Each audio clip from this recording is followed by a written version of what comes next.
The Majority Report with Sam Seder. The destiny of America is always safer in the hands of the people than in the conference rooms of any elite. Sam Seder. They are unanimous in their hate for me, and I welcome their hatred. We must guard against the acquisition of unwarranted influence, whether sought or unsought, by the military-industrial complex. The Majority Report with Sam Seder.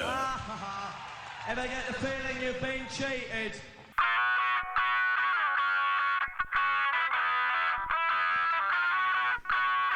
It's Thursday, November 29th, 2018. I'm Michael Brooks on a Michael Thursday, and this is the 5-time award-winning Majority Report. We're broadcasting live steps from the industrially ravaged Gowanus Canal in the heartland of America, downtown Brooklyn, USA. On today's program, Mike Mariani. He's a contributing writer at GQ. We're talking about the FBI. Are almost all terrorism cases you read about in the news elaborate entrapment cases? And what is the incentive structure, the numbers game inside the FBI that preys on mentally unhealthy, socially vulnerable individuals and hooks them into contrived terror plots? All in a day's work. All in a day's work. The FBI, talking about that with Mike Mariani. Michael Cohen pleading guilty to lying to Congress about a potential business deal between Russian investors and the Trump org. Donald Trump, of course, has some incredible sound in response to that. Get to that. We are. Deutsche Bank offices are searched as part of a far-reaching money laundering probe. That headline, of course, totally having nothing to do with headlines about Trump and Cohen and Manafort. It should be a weekly headline. That should be a daily headline indeed. Paul Manafort's plea deal getting yanked as he has been, apparently, his lawyers in communication with Trump's lawyers, and the screws turn even as Trump dangles the possibility of a pardon. Late night calls between ultra sleaze Roger Stone and ultra sleaze Donald Trump is drawing the attention of actually slightly sleazy Robert Mueller, because he's one of the reasons that we have these FBI entrapment problems. But it's catching his attention. He's entrapping the right people this time. He's entrapping the right people this time, and it's not exactly entrapment, I don't think. Trump, of course, hinting at a possibility of a pardon. Jerome Corsi and Roger Stone knowingly pushed Seth Rich lies to Seth Rich's families. The family of the murdered Seth Rich received propaganda from Corsi and Stone, which they knew to not be true. Apparently, that's to me, this is red flaggy all over the place. U.S. life expectancy declines again in a dismal trend not seen since World War I. Stormfront really digs Tucker Carlson. Fernando Haddad, the Workers' Party candidate in the Brazil's fall elections, is visiting New York in the United States in an effort to bridge solidarity for Brazil, as Bolsonaro salutes Bolton and the United States military-industrial complex and corporate sector eagerly sets its sights on a new far-right anti-people alliance across Latin America, a rare victory for democracy and foreign policy and against barbarism, as Bernie Sanders' Yemen bill passes the Senate yesterday, sure to face a Trump veto, but significant progress nonetheless. All that and much, much more on today's Majority Report. Welcome, everybody. The four of us here. Samantha, I guess he was going wild for his birthday yesterday. Oh, that's right. Happy birthday, Samantha. That Sam's version of celebrating a birthday is reminiscing on how fun the Mike Cernovich thing was and how great that was for him and us, and then texting us in a text thread to make sure that, I think particularly Matt, because you were probably the most excited about it, knew that the big cow story was not real. That's super important Seder information. I almost responded that I don't think I should be alone tonight. It's a fake news. It is folks. fake I news. saw it on video. It almost hurt you the Do you way. know how it was fake? Could you imagine what No. Laura?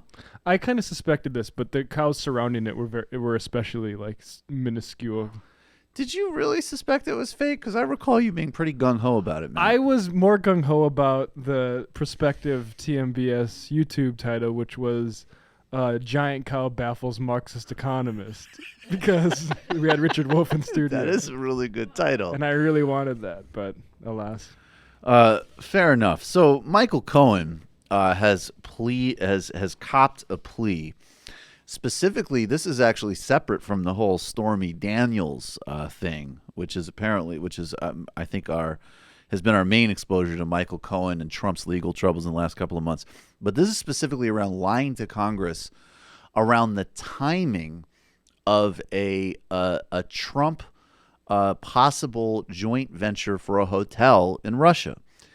The lie was that the talks of this deal had concluded. The project never went forward, and Cohen was lying to Congress, saying that these talks stopped before the Iowa caucuses. Turns out they continued after the Iowa caucuses. So, this is just kind of, regardless of any bigger kind of Russia stuff here, this is just the sort of like, we're in monuments. Why can't I say that? We're in the just, using the campaign, using the office. Emoluments? Emoluments. We're in that territory here. I don't know why I can't say that today. It's bizarre. But Donald Trump, he's on his way to Argentina for the G20 summit. It's sure to be there's going to be a lot of action there. There's actually a citizens' effort and attorneys' effort to apprehend MBS there in Buenos Aires as well. So hopefully the left will be out in strong force protesting in Argentina. Donald Trump's on his way there, and he, of course, had a very succinct, very clear answer to the Michael Cohen question that got shouted to him this morning on the White House lawn. This is really when Trump is sort of lying and all over the place like this, but still in a very obvious way hedging his language. Mm-hmm. This is when you know that he's quite aware and quite tense about his potential jeopardy he's in. Yeah, he likes to explore different ways of framing and putting things into language. Exactly. And it's super subtle. Nobody can tell. Michael Cohen has made many statements to the House, as I understand it, and the Senate. He put out a statement talking about a project which was essentially, I guess, more or less of an option that we were looking at in Moscow. Everybody knew about it. It was written about in newspapers. It was a well-known project. It was during the early part of 16, and I guess even before that. It lasted a short period of time. I didn't do the project. I decided not to do the project, so I didn't do it. So we're not talking about doing a project. We're talking about not doing a project. Michael Cohen, what he's doing is he was convicted, I guess, you'll have to put it into legal terms, but he was convicted with a fairly long-term sentence on things totally unrelated to the Trump organization, having to do with mortgages and having to do with cheating the IRS, perhaps, a lot of different things. I don't know exactly, but he was convicted of various things unrelated to us. He was given a fairly long jail sentence, and he's a weak person. And by being weak, unlike other people that you watch, he's a weak person, and what he's trying to do is get a reduced sentence. So he's lying about a project that everybody knew about. I mean, we were very open with it. We were thinking about building a building. I guess we had in a form, it was an option. I don't know what you'd call it. I decided ultimately not to do it. There would have been nothing wrong if I did do it. If I did do it, there would have been nothing wrong. That was my business. It's beautiful. So, well, I'm sure there are a variety of legal troubles that Michael Cohen's involved in. Definitely his plea bargains have definitely all had to do with the Trump organization because that was his prime employer and who he was primarily lying on behalf of. The person he's talking about who might have more character than Michael Cohen is clearly Paul Manafort, who is a calculating career criminal who's still hoping for a pardon that Donald Trump is dangling in front of him. That's what he said. That's what I said. That's obviously what our position is. Exactly, Paul.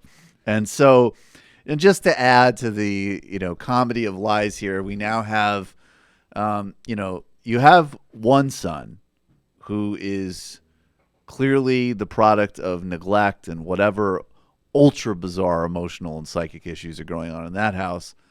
And he's the one who Trump will, I don't know, maybe follow back on Twitter or something. Of course, I'm talking about Don Jr. Then you have the other son who there's just a lot of basic misfortune with this guy. And he's the true embarrassment. And this clip is not helping.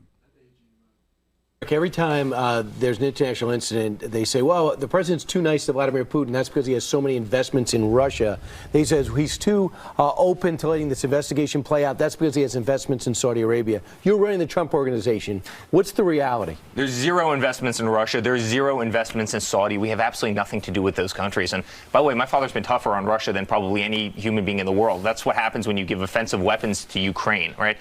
Obama never did that. So what happens when you promote American energy? You take away their largest financial, stream, which is oil. I mean, that's what built oil and gas is what built Russia. And all of a sudden we're saying, hey, you know what? Why don't you buy American oil? We've got a lot of great oil workers. We've got a lot of great energy in the U.S. How about this? We'll supply you all the energy you could ever possibly need. Don't buy it from Russia. Have you talked to your dad about? Okay. So obviously we'll start. He's lying. There's relationships with Russia. We know this. Then Saudi, well, maybe look to Jared Kushner on that relationship.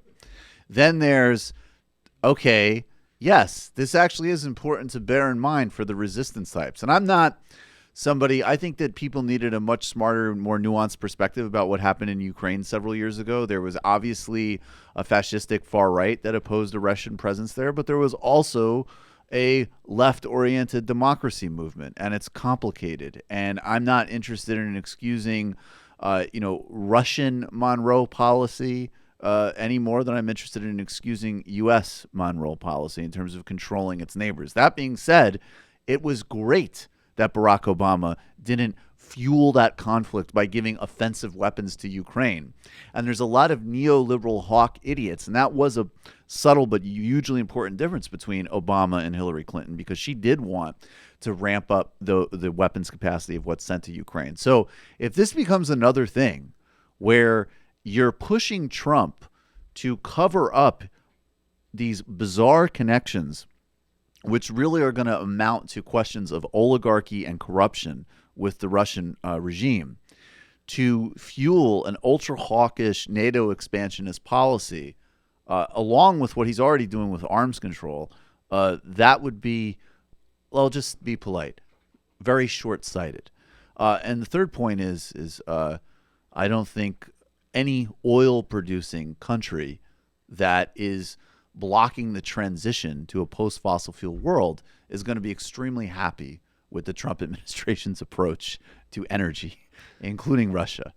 Yeah, anybody going through an FBI investigation, there's sort of an unfairness, like as we'll sort of discover in the interview coming up, I think. Right. That it's sort of like running hurdles in a pitch dark gymnasium. But with the Mueller investigation, the reason I'm not so concerned about the unfairness is that it's like making the worst people in the world to run through that hurdle. Yeah, they're the worst people on earth. So and there's going to be things there. I mean, that's the thing that's so funny about it. It's like, if there's nothing to the Russia thing, and I think it's proven at this point, there's definitely something to it. But even if there was nothing to it, if you put a team of forensic investigators on the Trump organization's finances, exactly. I mean, are you kidding me? It's going to be hard for them to not run into something like if you didn't find multiple global crimes, I would be shocked, like genuinely. I still think that they're going to get out of it somehow. Who, everybody? I mean, not everybody. Okay, not everybody, but like Trump and his top guys. I mean, I don't think Manafort's going to get away. Manafort's not. Manafort's there, but anyway, I mean, whatever. Regardless, so bleed him out for 2020. Whatever way you spin it, it's not good politically for him to have to be on the lawn talking this nonsense. That's not a good look. And yeah,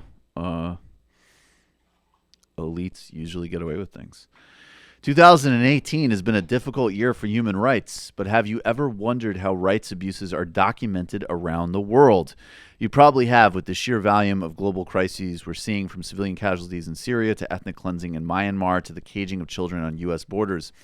It's critical that we expose truth in order to defend rights of all and bring those responsible to justice. Human Rights Watch does just that.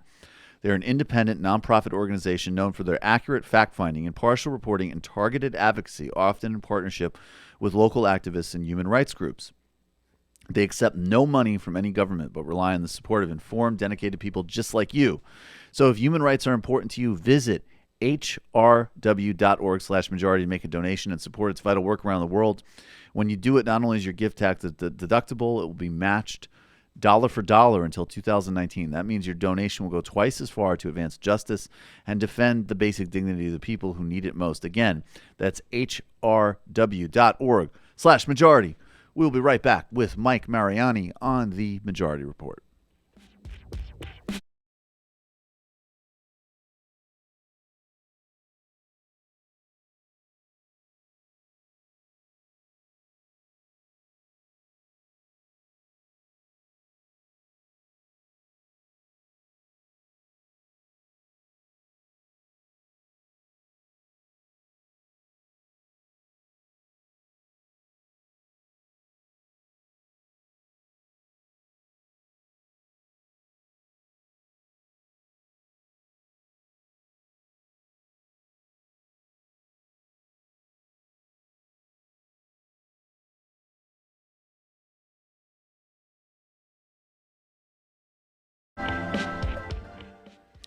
Welcome back to the Majority Report. Michael Brooks here. Joining us now is Mike Mariani. He's a contributing writer for GQ. His piece, "The Would-Be Terrorist versus the FBI," was released on the November 20th issue of GQ. Mike, tell us about this 26-year-old, or in 2010 he was 26 years old, Matthew, and I'm going to butcher this, Matthew Lanza? Matthew Laneza. Matthew Laneza. Who was he? Where did he grow up? And how did he come to the attention of the FBI? Yeah, absolutely. So Matthew Laneza, he grew up in Mesa, Arizona. It's near Phoenix, somewhat close to the border with Mexico. He grew up living with his grandparents and his mom. His mom had him when she was pretty young, so her parents helped out quite a bit raising him. Eventually, he moved up to the Bay Area. His dad actually had moved up to the Oakland, San Francisco Bay Area when he was really young. So he went up there, presumably to look for work. He really couldn't find very much work in Mesa. From his perspective, it was kind of plagued by drug cartels and drug dealing and just a lot of just crime and perilousness. Mm-hmm. So he moved up to the Bay Area in his Winnebago. This is around 2010. And sometime in late 2010, the court documents are a little bit vague on exactly what happened, but sometime in late 2010, Matthew made one or multiple social media posts ranting against American foreign policy and expressing sympathy for jihadist groups or overseas terrorist organizations. And it was that social media post, that first alerted the FBI to Matthew Laneza's existence. And then one other thing, just in terms of setting up his background, and this is a really well-written piece, and there's a lot of detail and nuance to it. He goes and he spends time with his father, and his father's concerned about his son's mental health, and he's concerned about the security of his new family. But could you explain that a little bit? There's a concern about him, but it's not. He didn't actually he wasn't threatening people in his immediate vicinity, and he had a gun collection, but he never harmed anybody. Is that right? And what happened as a result of his guns being discovered in 2011. Exactly right. So he only had one gun. It was a gun that he actually had registered in Arizona. When he moved across state lines, it became illegal in California. He either wasn't aware of that or didn't make the proper accommodations to adhere to the new state laws. So he did have a mental health episode, or a mental breakdown, if you like, in April, I believe, of 2011. This was after he'd been living in his Winnebago on the curb in front of his father's house for some time. He said some things that were disturbing to his father. We don't know exactly what they were. Some court documents implied that they might have had to do with him taking his own life. So it could have been kind of suicidal language. Mm-hmm. Again, we really don't know, though. It's hard to say. So some aspects of that incident are vague. But it was enough that his father reached out and had medical personnel come to his house. They decided that he was unstable enough that it warranted what's called a mental health hold. And that's a 72-hour psychiatric hospitalization, an involuntary one. And over the course of those 3 days, police officers returned to the Matthews Winnebago and his father's residence and expressed concern to Matthew's father, who then went into his Winnebago and discovered this gun that he had brought in from Arizona. And that's what triggered that first stint in jail in California for about a year. He got a year bid just for that unregistered gun, and in the context of what was already was a basically a concern about his mental health. Yeah. So actually, yeah, and the biggest upshot of that episode was that during those 72 hours. He was diagnosed with bipolar disorder and paranoid psychosis, right? Which, is a very severe diagnosis, and it in some ways came out of nowhere because he really had no history of being diagnosed. He did have an elaborate history of unusual behavior and thought patterns, but he had never really gotten adequate mental health treatment for it. So it was only this incident that spurred him to receive this very serious diagnosis. So I'm going to just do a little editorial here. This is already the first part in the piece where just this total barbarism of the justice system, this case in the policing and gun charge level, because you have somebody who you finally discovered that they have very serious issues that they're dealing with that could explain some of the anguish and the context of what's going on with them. They have an unregistered gun, clearly could have been, a mistake moving across state lines. And instead of an effort to help this guy, they're going to stick him in prison for a year. And that's going to be the upshot of his diagnosis. So already we're in just this incredibly cruel, barbarous territory. Now, let's run a parallel track for a second. So this is what's happening with this troubled young man that really could use our help. We're also in a post-September 11th world. And the FBI is shifting and pivoting its resources and its focus to terrorism. Obviously, there's a real reason behind this. Of course, September 11th is a real thing. There are actual terrorist groups. But the whole infrastructure of the bureaucracy is sort of reorienting towards terrorism. Robert Mueller, who was then the FBI director, increased the number of joint terrorist task forces throughout the country, which were first introduced in the 1980s. I'm going to quote from you really briefly. Sure.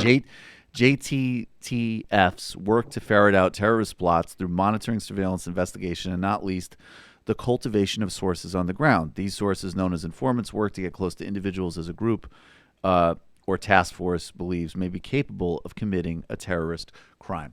Talk about the rise of these task forces and the differences that started to take place after September 11th in terms of who they could actually target and use their informants to go after in terms of the loosening of standards.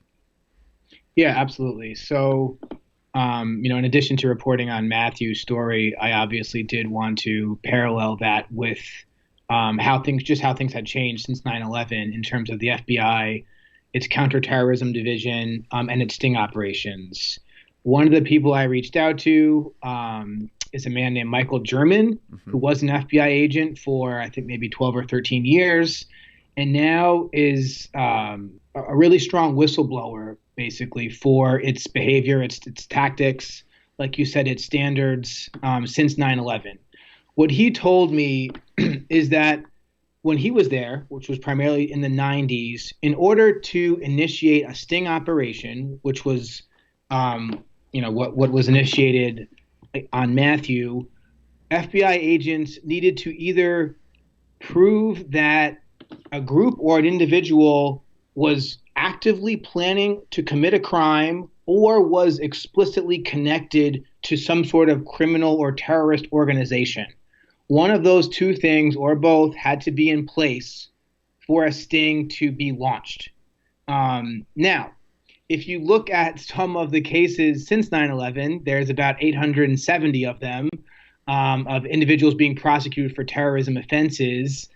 And you just start to look at brief descriptions of a lot of them, or dig deeper, you'll find that in many cases, neither of those things are in place. These people, Matthew included, have zero actual concrete connection to a terrorist organization, and were not explicitly planning a criminal act. So we're gonna. And there's a big media piece to this, because there's also a major failure in how the media has reported on these stories. And there's also definitely a numbers game and a bureaucratic incentive structure inside the FBI, which reflects broader problems. I'm thinking there's a book came out, I think it was called Numbers of Mass Destruction. I forget the author's name, but she talks about the problem with these quantitative targets across the board in business and in law enforcement, creating these incredibly unjust and crude social outcomes. And the same thing's going on with the FBI.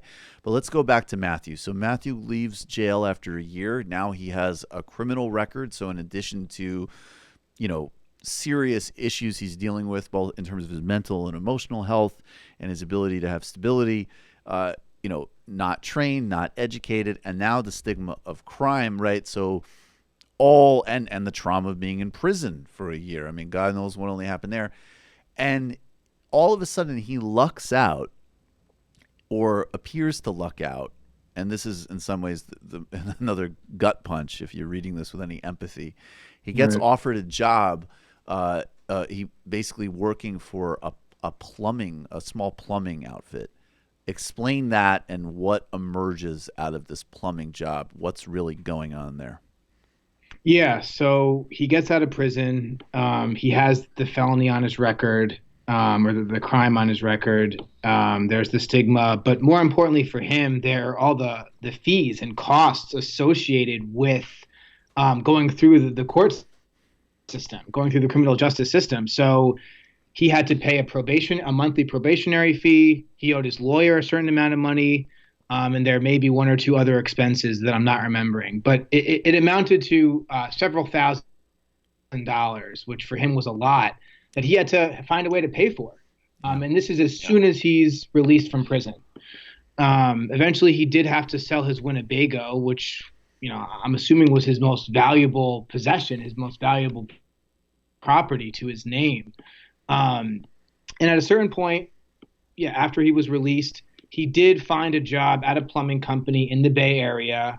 It seemed like something of a godsend at the time, because he really couldn't get any work, not even, day by day manual labor type of stuff. So he was desperate, desperate for employment, desperate for a steady paycheck. This comes out of nowhere. Furthermore, one of the people at the plumbing company, it seems like it was a supervisory relationship, was also really benevolent towards Matthew. Helped pick him up and drop him off, helped him get food when he needed food, was just really solicitous and really helpful in terms of Matthew just getting his life together and kind of just surviving on a week-to-week basis. Now, what's really going on, what Matthew obviously had no idea about at the time, is that this person at the plumbing company is an FBI informant. And he has been dispatched by the FBI to feel out Matthew's feelings about America, about overseas jihadist groups, and more importantly, his willingness to act on those sentiments and on those ideologies. And they have conversations. Again, court documents are somewhat vague on the real concretes and specifics of those conversations, but it seems clear that they talk about Matthew's interest in aligning himself or joining overseas terrorist organizations. And this starts to evolve, and Matthew's, claiming Islam at this point. Then there's a cousin, I think, that comes in who's supposedly connected with the Taliban.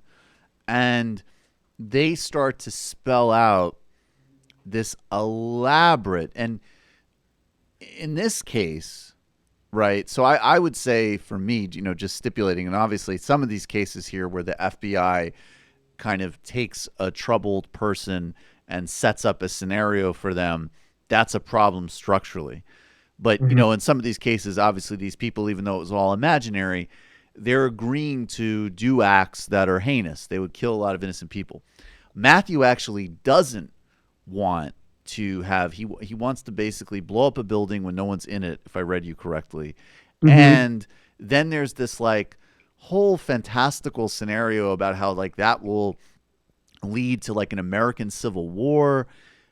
My point being is it's not even really a traditional this is something that the Pakistani Taliban would want, or ISIS or something like that. It's very much, it's almost like something out of an Alex Jones conspiracy or something. And they're feeding this plot to him the whole time. And then they also tell him, they basically also paint, and I want you to fill it in a second, this amazing fantasy life if he does this. So thinking of somebody who's totally marginalized, has very tenuous connections, suffers these mental health problems, and they tell him not only forget getting rewarded in heaven, right? If you do this, we're going to take you to somewhere in South Asia, I think Pakistan, and we're going to set you up nice. Yeah. What did they tell him? Yeah. That's exactly right. I mean, the first thing, the point that you make, which I think really can't be highlighted enough, is Matthew's scheme that he comes up with is not connected really in any way with traditional, what we think of as a terrorist attack, or something that is motivated by religious extremism in any way. What he wants to do, just briefly, is he wanted to make this bank bombing, which again, he insisted, he was serious about, did not inflict any casualties, look like something that was planned and executed by a right-wing militia organization, which then would trigger a harsh and vicious federal governmental response, which would then in turn spark either another response from a smattering of right-wing groups and organizations, or all-out civil war. And so when I discovered that plot, that scheme, that idea, the fact that he had come up with this idea and his relationship to cause and effect, and the fact that he actually thought that this was in some ways plausible, and that this causal chain would really be triggered by this bombing, to me it was just such a powerful demonstration of this is where this individual is mentally. This is what his relationship to reality is, and yet it didn't really seem to cause people to bat an eye in terms of continuing with the sting operation. You say that even at one point the informant or somebody involved in setting up this whole scam on Matthew with the FBI actually said, this guy isn't a threat. Yeah. So in the defense sentencing memorandum, there are a handful of exhibits which I was able to get my hands on, and some of them are conversations with the informant at the plumbing company. And at one point, he describes Matthew as harmless. He also talks about how I don't know if you want to get into this at another point, but Matthew was on a lot of medication in 2012. So he talks about how Matthew could, quote, barely hold a shovel at work because of, presumably, it doesn't say this explicitly, but it seems quite clear or more than likely that it had to do with all the medication he was on, or the medication that was being introduced to him over and over as they tried to find something that was the right fit for his disorders. And so, in addition to being mentally ill, I mean, he was on meds that he was having a lot of trouble negotiating, and that were making each day probably seemingly disorienting to the point where he couldn't even hold his tools at work. So, and nothing gives pause. They go forward and they eventually set up a fake bomb. They do the whole thing. He's arrested. And then I think there's a couple other things that sort of spill out of this. I mean, one is, well, first let's focus on the FBI. What's going on here in terms of the careerism and the incentive structure, and how broad a problem is this? Because it has been my understanding, in addition to your reporting, that a lot of terrorism cases that we see reported actually have been boiling down to this scenario, like a very significant amount of them, which is an informant and there's what did you say? I think there's like 15,000 of these people, which is a pretty that's a large number for, think about across 50 states. Yeah, sure. And a relatively isolated amount of communities. Basically inducing often just really troubled, marginalized young men into fake plots, and then essentially charging them with their participation in a fantasy life. So what's going on at the FBI that there's a culture of this? Yeah, so this was definitely not one of the first things that I intended to explore in any significant detail when I set out to report this story. But after speaking to enough experts, it became clear, that this element of quote, careerism at play in the FBI's counterterrorism division. So just to kind of sketch it out, as we all might assume, since 9/11, the counterterrorism division of the FBI has grown and grown and grown. There are a lot of joint terrorism task forces throughout the country, maybe something like 70 or 80. And the reality is, every year, the counterterrorism division has to go to Congress about its budget. Right. And they have to prove that they need a certain amount of money to continue to employ these JTTFs and to power this division. So in order to do that, and as Michael German put it, they need to, quote, prove statistical accomplishments. So the bottom line is that if they want to keep the budget that they've grown over the course of the past decade and a half or so, it's incumbent upon them to make arrests, and to move individuals through the criminal justice system, and to get them to prosecutors and to get convictions. So, in a way, there is an incentivization. There's an incentive structure for them to nab individuals committing terrorist crimes, or however they can, which is, where stings come into play, and all the moral issues and ethical quandaries that come with these stings. And what about the failure of how the media reports on these, in terms of being clear that, because there was a period of time where there would be like a headline like, whoa, there's this operational cell. It sounds like 24, and they're in Miami, and they're going to blow up this building, and they have this, this, and this, and this.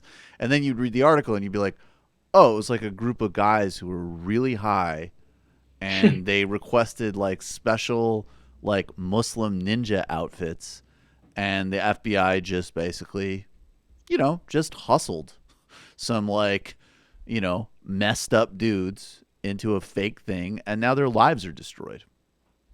Yeah. I mean, that was a point that I felt was pretty important. In that, when these arrests take place, the FBI will issue a statement.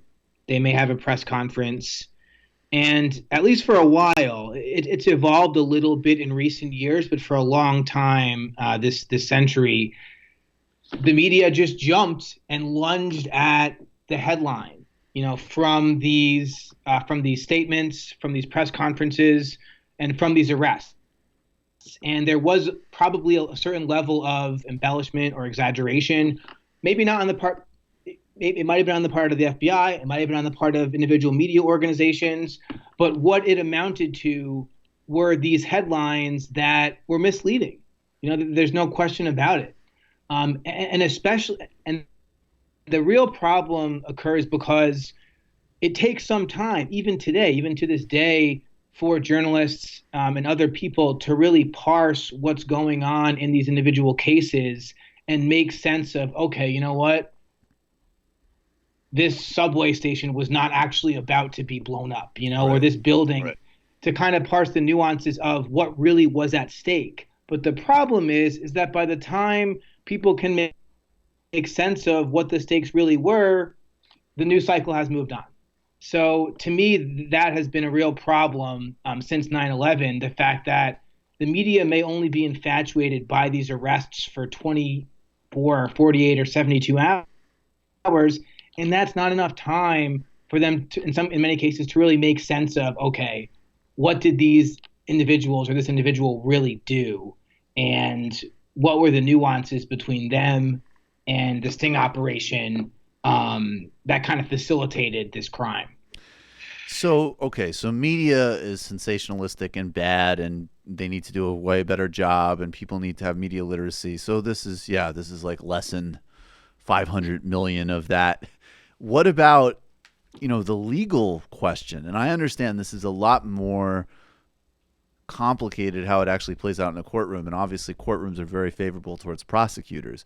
But it kind of reminds me of the scene in The Wire where Bodie, I don't know if you've seen that show, but Bodie is one of my favorite characters. Is in a police, he's in an interrogation room, and they're laying out they're laying a case out to him that's dependent on this open air drug market, and he's like, "Isn't that contraptment?" And McNulty, who's the cool cop, is like, "I think the kid has a point." And they have to let him go. So my question is, to paraphrase Bodie, how are all of these cases not essentially giant entrapment cases? Yeah, it's a really tough question. And it's a question that I pose to a lot of people while reporting this story.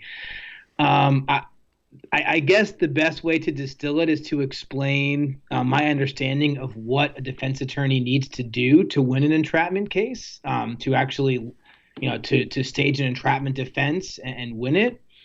So what they have to do is they need to first prove inducement. So they have to prove that the FBI explicitly induced this individual or individuals to commit this terrorist crime. And that already is really fraught with gray areas, because it's so hard to tell how the conversations begin, how the planning begins. Usually it's between, two or more people. So being able to really isolate inducement is extremely difficult.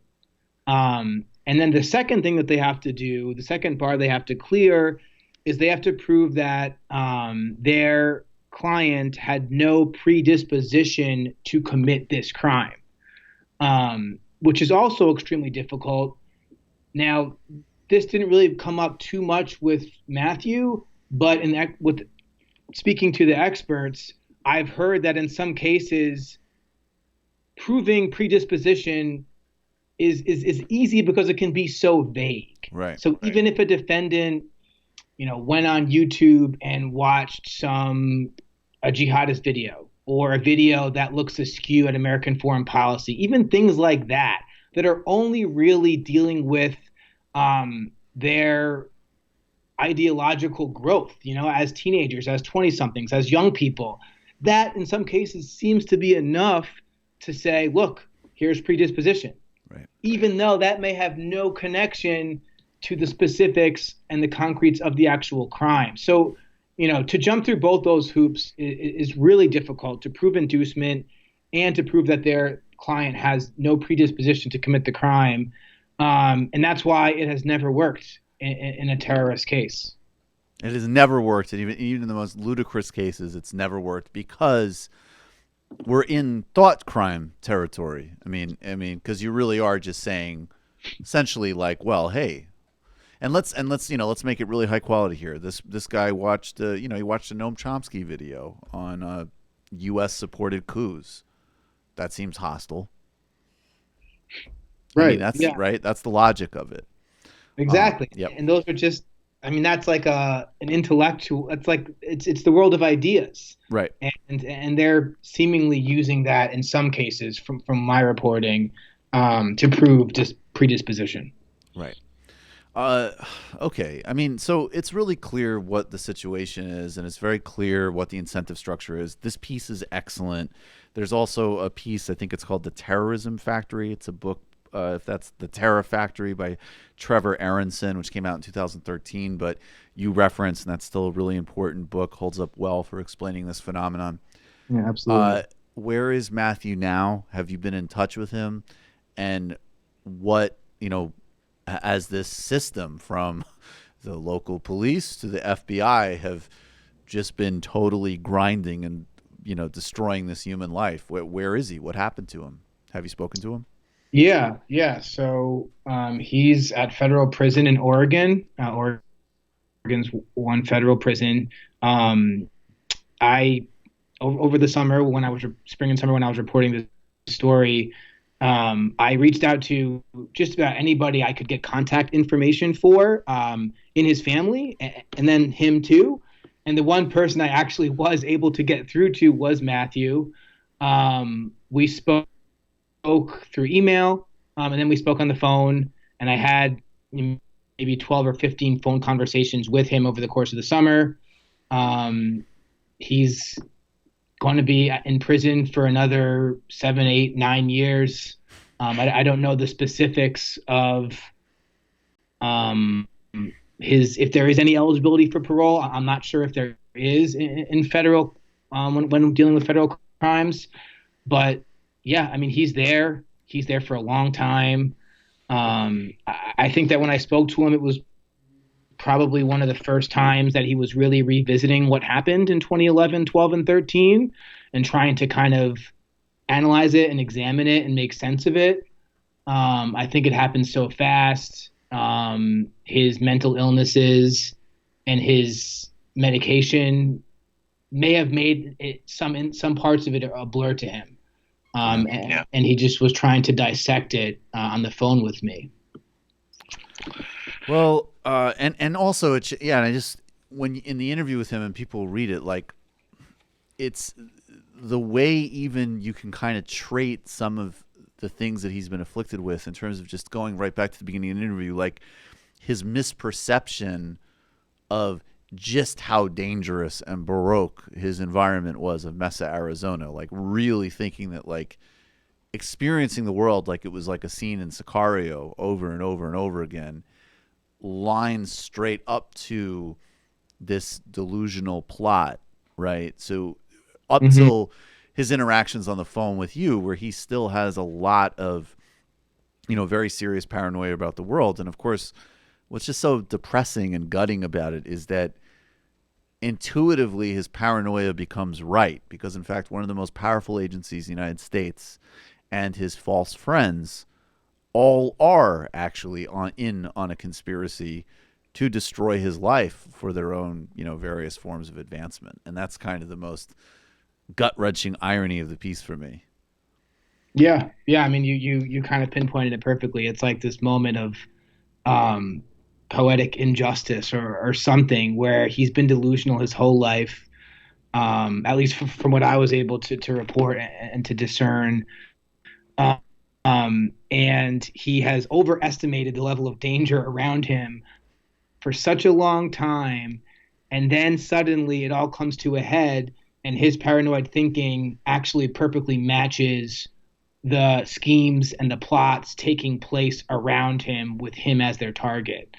It's really just it's an extraordinarily sad symmetry that kind of climaxes when he is arrested. And like I said, just because it makes for an interesting insight in the story doesn't make it any easier for him. Obviously he has to deal with these awful consequences. But yeah, it's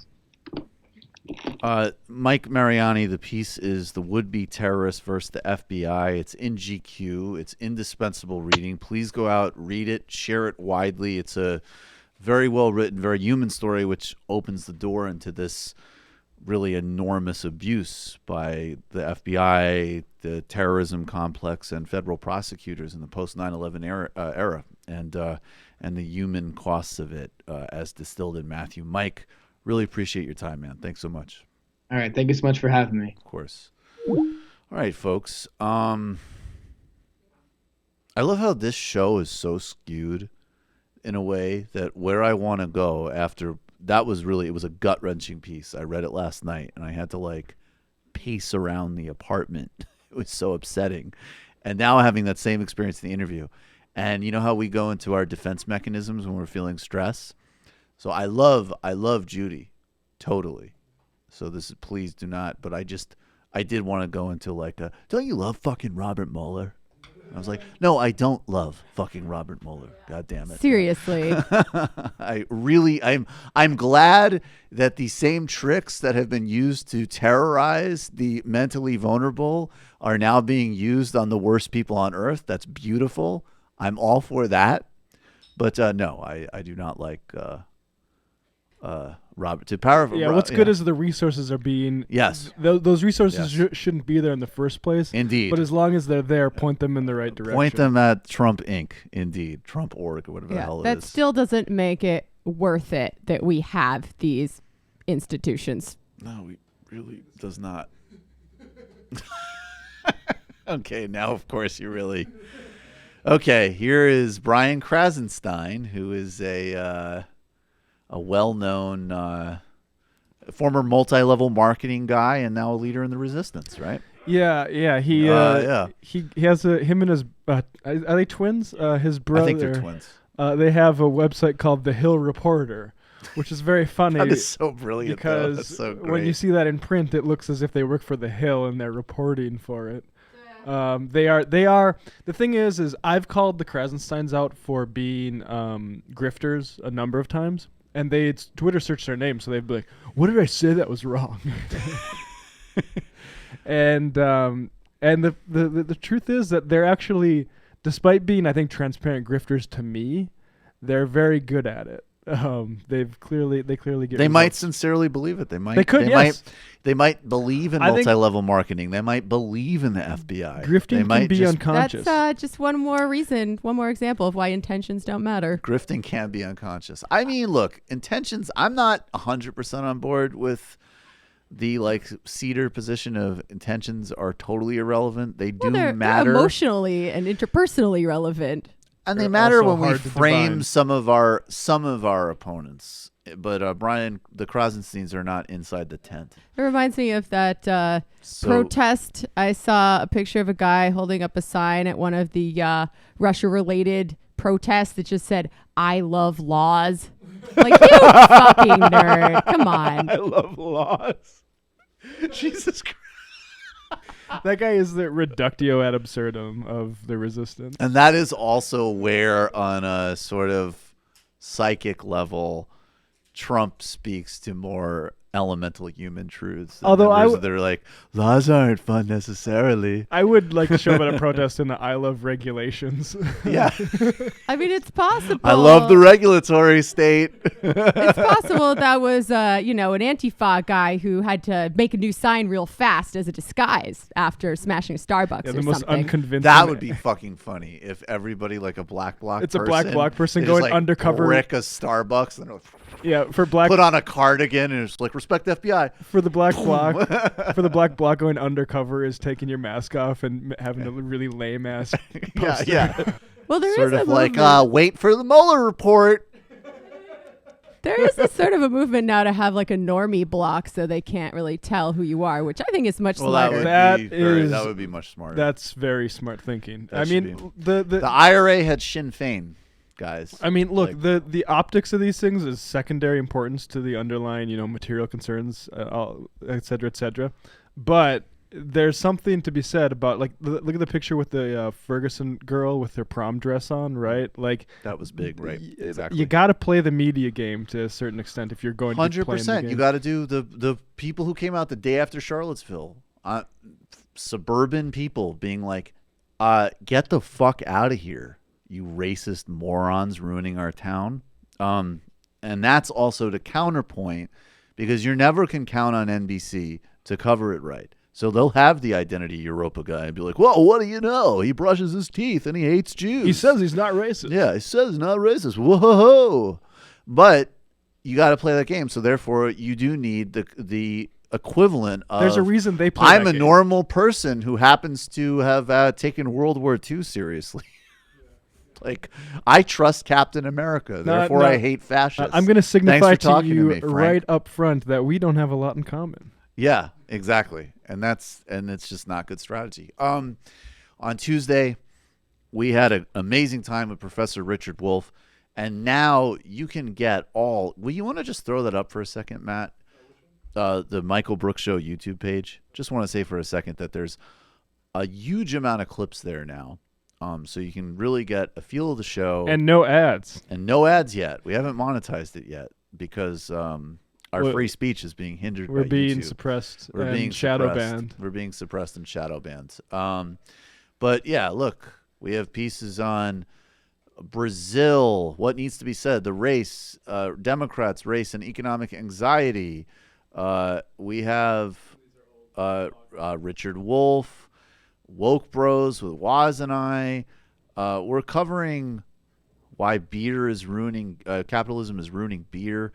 We had a lot. I mean, obviously, as you'd expect, a lot more global stuff, a lot more kind of pop culture, but also IDW, Marxism. It's really fun. Great clips with Richard Wolff and ContraPoints this weekend. Go subscribe to the YouTube channel. And from now on, the live Tuesday Michael Brooks Show will be streaming live on Michael Brooks Show YouTube channel. This Sunday, an illicit history of logic with Ben Burgess for patrons. It's an interesting conversation on can tool logic be rescued from the sophistry of the right, and also kind of interesting historical philosophy lesson. And you do not want to miss any of the post games, particularly, of course, the ones that just happened. Richard Wolff. So patreon.com/TMBS, patreon.com/TMBS, well on our way. And come see us at the Bell House, February 1st. Michael Brooks live show. And of course, come to the Majority Report live show January 12th, also at the Bell House. January 13th, also at the Bell House. Both links to those tickets, both Majority Report and Michael Brooks Show live shows, are at the majority.fm homepage. Buy them fast because they are going fast. Jamie. All right. So as you all know, Sean and I were on vacation for 10 days, so we don't have a lot of new stuff for you, but we did unlock our Real Maoist Hours, wherein we read a document, possibly real, possibly fake, about the Florida Communist Front's plan for a protracted People's War in the Florida Everglades. People got mad at us because they're like, oh, it's fake. It's obviously fake, but it was still fun. It was a fun bit of satire that hit pretty close to home for some of the more adventurous elements of the left, and it was fun. I'd also like to plug a couple of events that the DSA is putting on, including the holiday party this weekend. If you're in the New York area, The New York City DSA is throwing its annual holiday fundraising party. It's called Reds Need Green, a DSA fundraiser. There'll be a performance from Shilpa Ray, really, really awesome musician, kind of bluesy, punky, sexy, amazing. And that's from 8 to 12. I'll put a link in the episode description. Also, this ties in with a lot of things we were just talking about in the interview. The Libertarian Socialist Caucus and the Black Socialists of America have worked together to put on a panel on the history and effects of COINTELPRO tonight. Nice. Yeah. COINTELPRO. At Star Bar in Bushwick, featuring Jamal Joseph of the Black Panthers, who actually did a number of years in prison, who can talk about its effects on him personally and on the organization, as well as... yeah, COINTELPRO, very important thing to understand. Yeah. That's awesome. As well as Michael Stephen Smith. And yeah. Awesome. Well, if I wasn't going to a Fernando Haddad event tonight, I would go to that actually. Matt.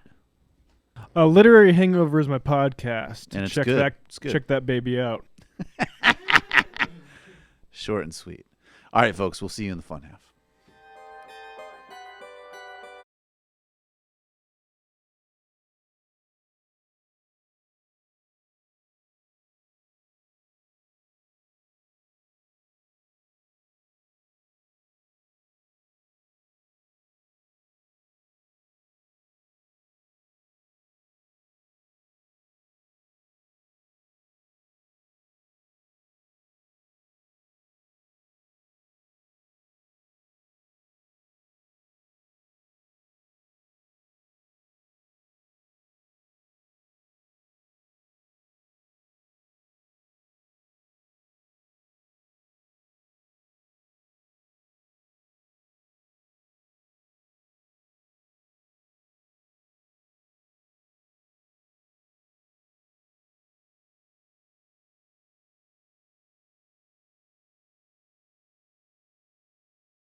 Welcome back. We are on the fun half. Michael Brooks here with the squad. I just want to explain Matt the Leck, song Jamie Peck, choice. Brendan Finn. Matt, explain the song choice. That was a song by Selly, French guy, looks like. La poupée qui fait... Oh, no, sorry. La poupée qui dit oui. So typically the song is La poupée qui fait no, and I just pick a random one on Spotify and play that. I didn't realize this one was...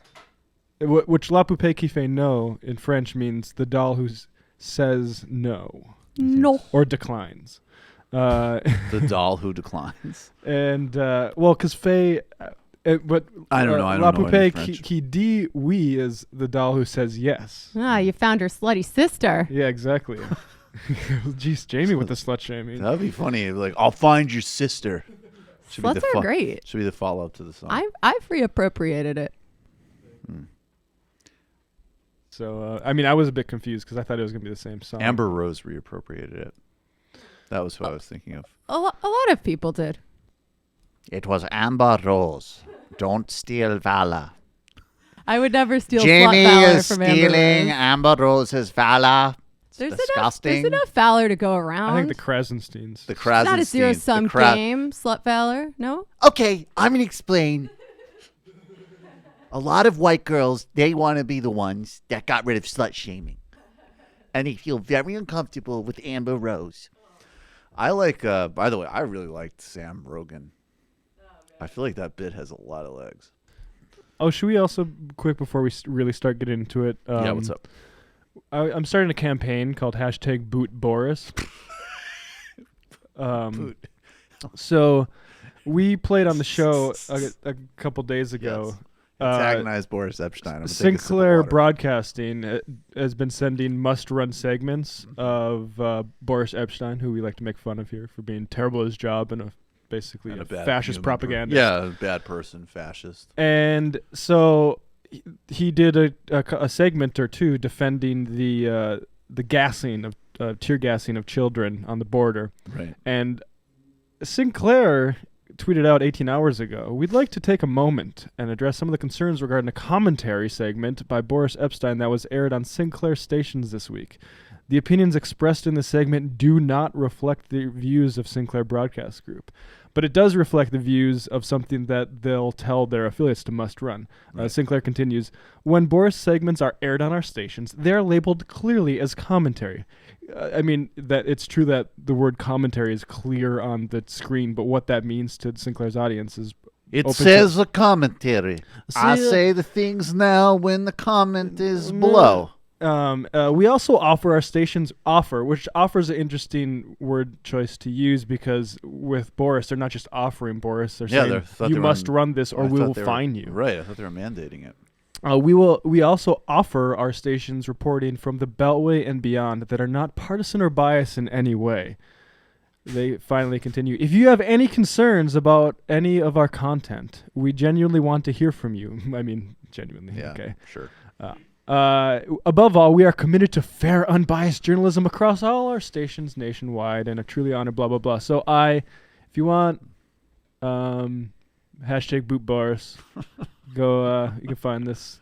I'd like to retweet this. I would say, Matt, if you get Boris booted, that we could add that another notch to one of your nominal achievements. Yes, I would like that would be one of a modicum of achievement. I would like to return to Boris saying, "Hey, now that I've got you fired, is that achieved enough to be able to talk to you?" So yeah, boot Boris. Let's get him out there. Let's get him out of the paint, as they say. That'd be several modicums, I think. Modicumized. Colin from Nebraska, did you all see Peterson's weak response to Wolf's assessments on his views of Marxism posted about a week ago? Oh, fuck. We should have played that on the post game. I didn't know that he responded to that. Oh, shit. He responded? That's crazy. Oh, I can guess. It has something to do with, like, there's a study of an ant colony that I read half of that Mao was bad. Yeah, Richard Wolff is actually the guy who's paying all the trans activists. Yeah, Richard Wolff was paying money to trans activists to bother me in my office. So try to get me thrown in jail by constitutional change. And that's communism. That video was so good. It was such a mic drop on Peterson. Like, on the one hand, I was upset that Richard Wolff has to know who Jordan Peterson is. Second. On the other hand, it was very good. We were talking about the richness of capital as a text and how when you first approach it, it's incredibly intimidating. But then you also realize that unlike the sort of public imagination of just Marx as a writer, as a theoretician, it's so alive and it's filled with literature and analogies to everything from like Frankenstein to Othello. It's a real Gothic imagery in there. A lot of Gothic imagery. It's a synthesis of English economics, French politics, German philosophy. It's very rich. And Richard Wolff is elucidating this as only he can do. And I cut in, and it was timed pretty well. And I said, so you're saying that maybe Jordan Peterson is missing something here? And Wolff just had this look on his face like, what did he talk about? Young men pulling themselves up by their whatever. Yeah. He did a little Trump paraphrase in his Peterson dunking. He's got the sort of perfect affective posture for that.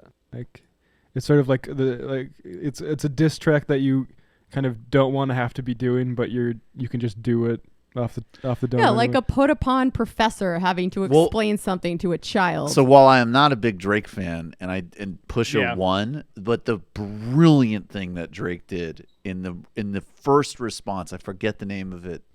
Duppy freestyle? Duppy is he starts the verse as if he's mid-sentence, and he literally sighs before he starts, like, I already told you. Like, he literally starts the diss that way. And that, I mean, you got to give Drake a lot of credit for that. And Wolff basically, it's just that, like. It's a different frequency than the words, but it's important. Yeah, precisely. Attorney Andrew, sup, Mike? What is the show's views on advertising for Human Rights Watch when they often are criticized on the left for their involvement in promoting U.S. national security interests, namely providing pretext for intervention seeking regime change? I think, and I can't speak for Sam, but I mean, clearly the calculation is that someone like Ronald Reagan telling us that Human Rights Watch's work is useful for his practice as an immigration attorney, as an example. They definitely provide some clear and objective value, undoubtedly. Now, I have, Kenneth Roth, the head of Human Rights Watch, just put out a disastrous tweet the other day defending the ending of this amazing Cuban health initiative in Brazil and doing hey, Bolsonaro's not a nice guy, but he's right about Cuba. And I think this is the tweet. This is at Ken Roth. Bolsonaro is an odious messenger, but he's right that Cuba shouldn't be seizing most of its doctors' wages when they work abroad and preventing them from bringing their families. There are fairer ways to serve Brazil's rural communities. Gotta have fairness. Right. Now, look, I mean, the reality is that this is a program that benefited millions of Brazilians, a partnership between I'll just say a democratically governed Brazil and Cuba. Now, anybody who has any awareness of anything will understand that Cuba is an incredibly complicated place and the Castro government is a mixed one. That's objective reality. They undoubtedly have engaged in human rights practices that we would oppose. Conversely, they've survived 90 miles off the coast of Florida with dozens of assassination attempts, CIA interference, U.S.-backed right-wing Cuban terrorism, including blowing up civilian airliners, and they've also achieved incredible results in things like healthcare, especially relative to their poverty of a country under blockade. So Cuba has incredible achievements. And, there's a broader problem here, which is exemplified by Human Rights Watch, of a very narrow human rights rhetoric that does not speak to a broad spectrum of human rights concerns, including, of course, economic ones, and doesn't deal with corporate issues and doesn't deal with a whole other broader sets of concerns, and also, has a sort of punitive and U.S.-centric approach. So I don't know. I mean, look, it's up to Sam. That's really the bottom line. I'm not saying it to pass it off. It's just literally, and there have been occasional advertisers. I won't say which one, but I know I read an ad once and I was like, I'm never reading that again. Oh yeah, the sort of like a credit report for renters. Yes, I'm never reading that again. I felt like that would have been used to keep my family from having homes. I felt dirty and disgusted reading it. It was just used to keep me and my husband from having a home. Yes, it's been used, and fair enough. It's been used in my adulthood too. I should acknowledge, but there's something even more of at least a punch for me of thinking of like a parents with kids. But yeah, exactly, same point. As adults, of course. And we appreciate having this fun have to be able to hash things out like this when occasionally there are calls like this, right? Yeah, like we're open to it. We're totally open to it. Transparency, folks. And Sam will be too. There's always intellectual honesty. I think the only time that he got upset was when we were doing ads for a PBS historical drama, Indian Summer, and the advertiser apparently did not like Libertarian Gandhi's thoughts on the film. Which is their mistake. Which is totally their mistake. If they understood Howard Stern or Bill Burr or any great advertising, they would know that was probably getting more audience engagement than any other read we ever did. This is this was actually the last little phase I remember of when I was a Majority Report listener and not actually working here, because like 2 weeks later Binder left and I started. Right. But I remember listening to your impression of Libertarian Gandhi during that and thinking, like, you know what? I didn't mind watching Downton Abbey. Like, maybe I'll watch it out. Maybe this will be interesting. It's like the British cannot leave. We are not equipped with our own market incentives. If the untouchables don't pull themselves by the bootstrap, there will never be market. E.M. Forster was a cock. E.M. Forster was a cock. I can't not do right-wing Mandela. He was a cock. No, Mandela is clearly, everything just has to become Rogan. Sam Rogan, right-wing Mandela Rogan. Gavin's a funny fucking guy. But, it's like trolls. I don't know. Last I heard about the Proud Boys, it was just a joke. I thought they were jerking off into cops or whatever. But now I see. I guess there's more. I don't know. I haven't really seen. I don't know. I don't see it. But Antifa they read a book, and it's about some hero or whatever. But violence, man. Get provoked by Antifa. You can't do it. Don't let their violence provoke you. If you could dream big, what one policy would you like in a Green New Deal? I would like a complete nationalization of all major energy companies. Hell yeah. 100%. I mean, you just historicize the poisonous impact, anti-democratic impact, just the fossil fuel industry alone has had. Period. Like stealing a public commons in a way that's even more like, that is the crudest form of capitalist. Like, there's market innovations that, if you're being intellectually honest, are like steps removed from like basic accumulation. But that's just literally like, here is that a common resource, period. We're going to privatize it. We're going to do everything from pollute your lungs to support coups to own your democracy. And we're just going to make money off of drilling dinosaur bones and pumping it into the atmosphere and killing all of us. And there's not a fucking thing you could do about it. One of the world's most colossal failures that this was allowed to happen. Yes. Yep. Full nationalization. I was in an argument with someone about this last night who was like, well, there's no evidence that global socialism or democratic control over the economy could solve climate change. And I was like, well, maybe it could, maybe it couldn't, but definitely capitalism can't. So maybe give it a shot. Yeah. In the meantime, we're not going to just allow you to get massively rich on something that's poisoning the world. If we're going to poison ourselves anyway, we're going to do it where the sort of wealth goes to everybody. That's also so unbelievably stupid. It's like we're going to have I think if we're being honest, a post-capitalist future, none of us know what the specifics of that look like. What we do, it's sort of like saying like, hey, if you start exercising and stop smoking, it still might not make you healthier, I guess. But we're going to do that because that's a much better bet. We got to try. Yeah, we're going to try the obvious step here. You're calling from a 847 area code. Who are you? Where are you calling from? Hey, Michael. It's Josh from Chicago. Josh from Chicago. How are you doing, buddy? What's on your mind? I'm good, Michael. It's the dream team that's in studio today. You, Jamie, Matt, indeed, Brendan, and Brendan, the leftists, not the centrists, not the cuckists. Yes, not the cuckists, the MSNBC cuckists. MSNBC. Wow, throwing shade on Sam. wanted to talk about two things. First off, I was very disappointed to see the election results yesterday for caucus chair. Yes. Barbara Lee did not win. Yep. Which is horseshit. Yep. Definitely. And I think, actually, Hakeem Jeffries used to be my rep, and he's not the worst, but he ain't Barbara Lee.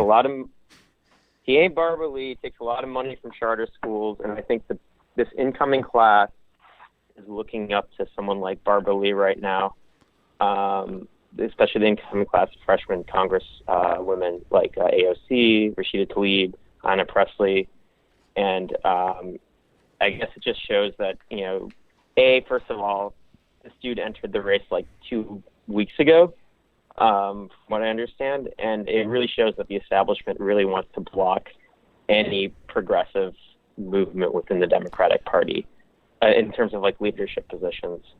Yeah, I think there's no doubt that I'm just going to quote briefly from this piece in the Washington Post, which is, after loss, Representative Barbara Lee wonders when black women get a seat in Democratic leadership. Mm-hmm. By a mere 10 votes, California Congresswoman lost to Hakeem Jeffries, New York, on Wednesday in a hotly contested race between two members of the Congressional Black Caucus that divided Democrats on issues of gender and age. But here's the real thing. I mean, honestly, I mean, obviously those are important things, but I think that this speaks really directly to it. Only 1.3 of Hakeem Jeffries' money in the last election came from small dollar donors compared to 21.2% for Lee. Almost half of Jeffries' money to get reelected came from PACs.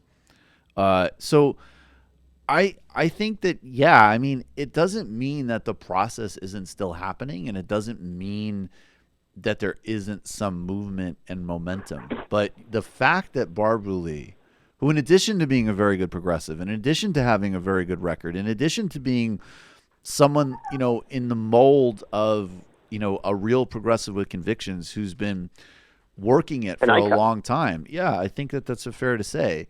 She's also, she's highly respected. She's not a gadfly. She's not, and the only way to read this defeat is that fundamentally they don't feel comfortable with somebody who's genuinely on that progressive reform wave. And it is a conflict. And I mean, look, I think some people oversell the relevance of it, but it's definitely analogous to Perez over Keith Ellison. Okay, we can move a little bit more liberal, but we can't have somebody who's really good in there. And it just underlines the massive struggle that still is ahead of us, and it's obscene. It's a huge disappointment. There's no way of spinning it as anything other than a real loss. And yeah, I mean, look, Hakeem Jeffries, sure, we could take it as a sign of a modicum of improvement. He's probably a little bit better than Joe Crowley, but charter money, Wall Street money, also another big difference. I mean, and even the Joe Crowley thing is debatable. And even though Joe Crowley thing is debatable, and Hakeem Jeffries also, I mean, another major issue here is going to be some light in terms of at least supporting a genuinely centrist position with regard to Israel. Hakeem Jeffries totally in line with the, New York Likud style. Israel can do absolutely anything it wants, anytime, anywhere, any place. We're not going to question apartheid policies or blockade policies. And Barbara Lee, in addition to being the only member of Congress who voted against the original AUMF after September 11th, which set the whole stage from Bush through Trump of this global mega war, which has kinetic activity across the globe, which has killed so many people. She not only was right and prescient on, she's continued to work on repealing the AUMF. And of course, one can only imagine the amount of death threats and things that she faced when she cast that incredibly courageous vote. So, yeah, I mean, it's disgusting. There's no positive way to skip it. It's fucking stupid. Yeah, I agree. And it's unfortunate. I also, first of all, I want to give a shout out to my friend Ryan, who's listening, who just texted me. Get back to work, Ryan. Also, have you guys thought about the Hillary comment from last week? About the immigration thing? Queen. Yeah. I mean, dude, there's not much to say about it. I mean, it's just disgusting. I mean, she's just in a different time. She lives in the 1990s, and the only thing I think that's relevant, honestly, to add about it is the same people who embraced shallow performative identity politics and linked it with Hillary Clinton in 2016. I'm going to let you go, Josh, because it's a little loud in the background. Yeah. But the same people who hooked and connected the shallow performative identity politics of Hillary Clinton in 2016 and the, Caldor intersectionality of so many writers and so many Democratic Party leaders, they need to recognize that for the Clintons and for that class of center-right politicians, that the core base is a market orientation and an opposition to universal programs. That is really what it is. It's a making a peace with and building a politics around the neoliberal consensus that emerged out of the late 1970s. And Hillary Clinton is absolutely still part of that, even though she, of course, she's moved a couple ticks to the relative left. But Bill Clinton in the 1990s, when the fashionable thing from the third way was to triangulate to the right on race, he signed incredibly repressive immigration bill. He made sure to go home to Arkansas to sign a death warrant for a mentally incapacitated black man when he was running for president. In 2008, Hillary Clinton and Mark Penn ran absolutely nativist appeals against Barack Obama. One of Mark Penn's memos said, Barack Obama, save it, I think, for 2040, just on name alone. So not only is a shallow, performative, reductive, pseudo-intellectual, incoherent, pro-neoliberal identity politics, the type of politics that would say, oh, no Bernie Sanders because he's a white man. Look, that's trash. It's stupid. We got to do better than that, period. No time for that. But if you are concerned, obviously, as we all are, anybody on the left, with the authentic convictions and connections between how all of these systems interplay and all of these vital issues connected and distinct, you need to know that what isn't negotiable is the austerity. Hillary Clinton didn't say, here's what's happening in Europe.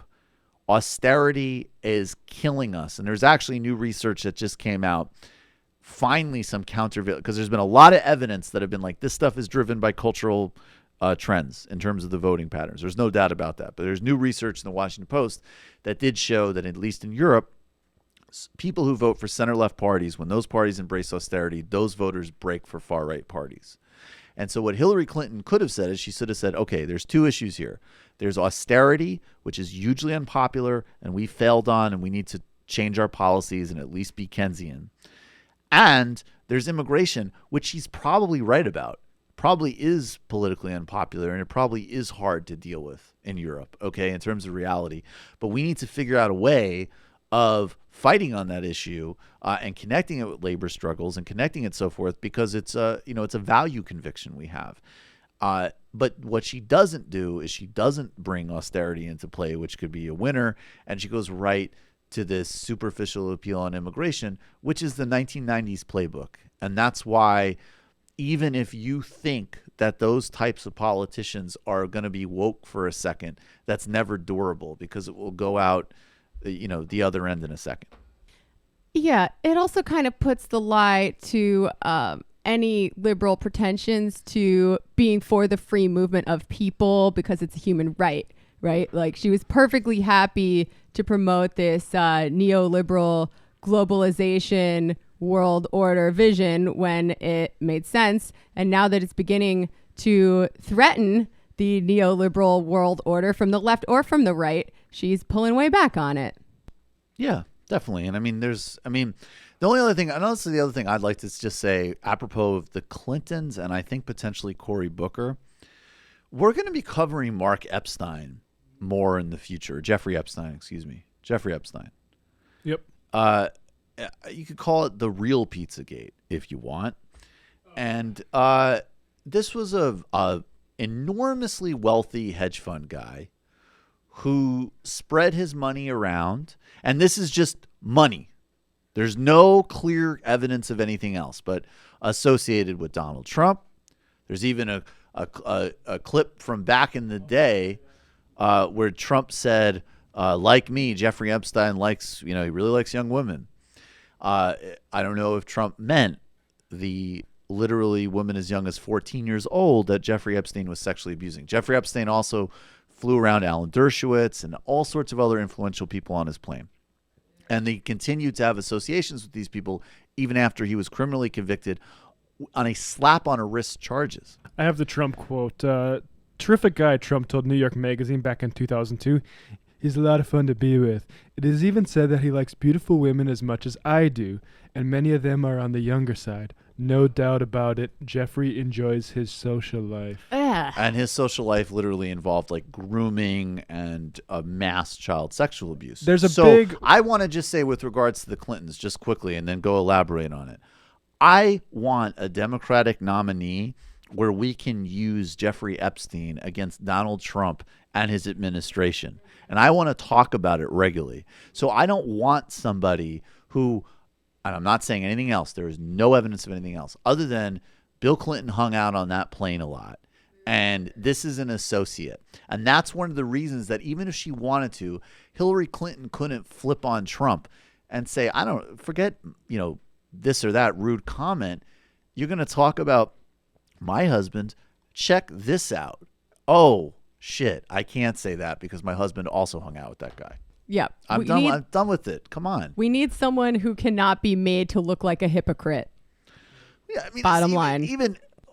Or someone who just isn't a fucking massive liability because of their associations, right? Yeah. They'll always try to make them look like a hypocrite. I mean, I'm not disagreeing with you. This is literally the swamp. It's way worse than hypocrisy. Like, that's there. Yeah, we need to turn over the tables in the swamp. We need to turn over the tables in the swamp. Indeed. I love this Nathan Bernard. Shout out to Nathan Bernard. Shout out to Nathan He's the Bernard. anti-IDW bulldog. Yeah, he sure is.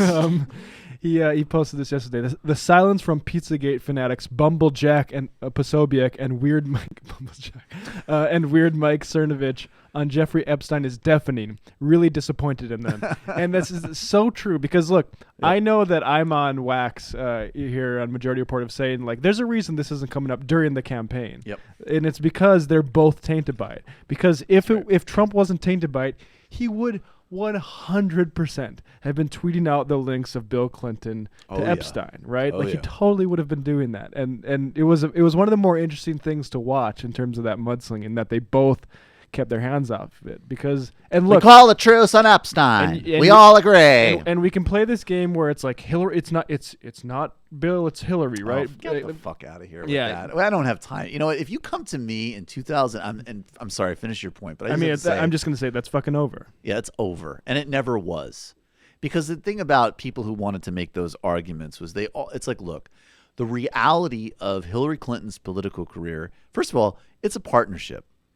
And it goes both ways. There's no doubt that Bill Clinton would not be where he was in many respects and have what he had without her intelligence and strategic insight. Okay, it's a partnership, and so you made your bed sleep. You made your bed sleep, and you can't simultaneously go, well, Hillary Clinton did all of these incredible things, and she was part of this and that as first lady and as a partner of the president. But anytime you talk about his behavior, his associations, and what they did as a political collective, then all of a sudden, no, she's not part of it, and you're using her husband to get her. Get the fuck out of here. Yeah. It's all or nothing. Either she was pure window dressing who did nothing and wasn't part of his political accomplishments, which is untrue, ahistorical, and sexist, or they were a political team that did everything together. And certainly at the very least, she was complicit in it. And, everybody's seen the picture with her and Trump and her husband. Like, just stop. Like, stop the pseudo-woke defense of nonsense before it starts in 18. Because I will be even less polite than I was in 16. Like, miss me with it. Yeah, I mean, I'm a little torn about it, to be honest. Like, I think she's absolutely complicit in everything political that he did.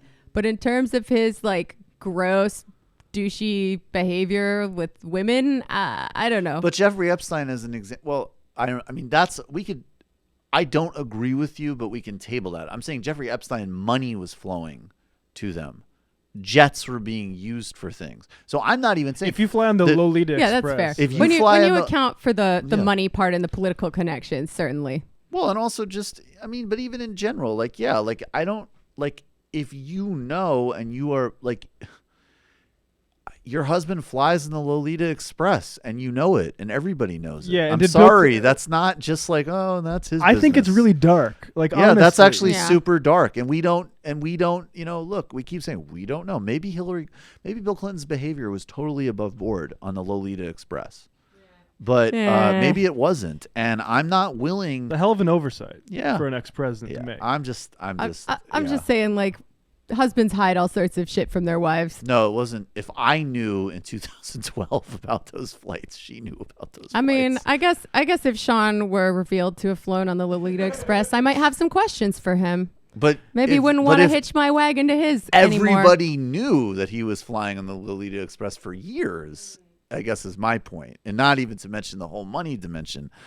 Yeah, that's whack. They're a package. It was a different time. It's a totally different time. You could fly on planes with 14-years. No one would say anything. Yeah. I mean, okay, not saying anything. Yeah, allegedly. We know anything. Allegedly. Yeah, they did name the plane after a book about child rape, so that right there should be a pretty big red flag. Yeah. That was not just about child rape. It was an examination of aesthetics. Fuck all of you. Vladimir Nabokov has great prose, and that is what I think Jeffrey appreciated in Lolita. That's what Jeffrey appreciated. That's what my husband appreciated. Humbert actions are different from how beautiful it is to hear him describe, for instance, a mural on a ceiling. Yeah, I'm sure. I'm gonna get nauseous. I don't know. I guess like the vestigial liberal feminist in me sometimes gets defensive when she's held responsible for his grossness. But you know what? She's gross too, so. And I don't even know it's responsible. It's just connected. Like, she's not responsible. Like, if somebody said, hey, it's because of Hillary Clinton that Bill Clinton's on that plane. She told yes, I agree. She forced me. I didn't want to be. She buys all my plane tickets. She said, you get on that. I said, those girls look mighty young. And she said, you get on that plane or I'll kill you. Just like I did Vince Foster. This brings up an interesting distinction, right? Like, it's not about responsibility, but it's about accurately assessing real liabilities that exist anyway, regardless of whether she's responsible for them or not. Precisely. Yeah, she made a cost-benefit analysis somewhere down the line. And what was so amazing and bizarre about Clinton's is this bizarre culture arose around them, particularly in 2016, where it was like, on one hand, like, I mean, we already know like the myth of competence and the myth of that they're effective in all of this, and her efficacy. Obviously, that myth is totally is destroyed. But there was also just this weird, like, you know, it was like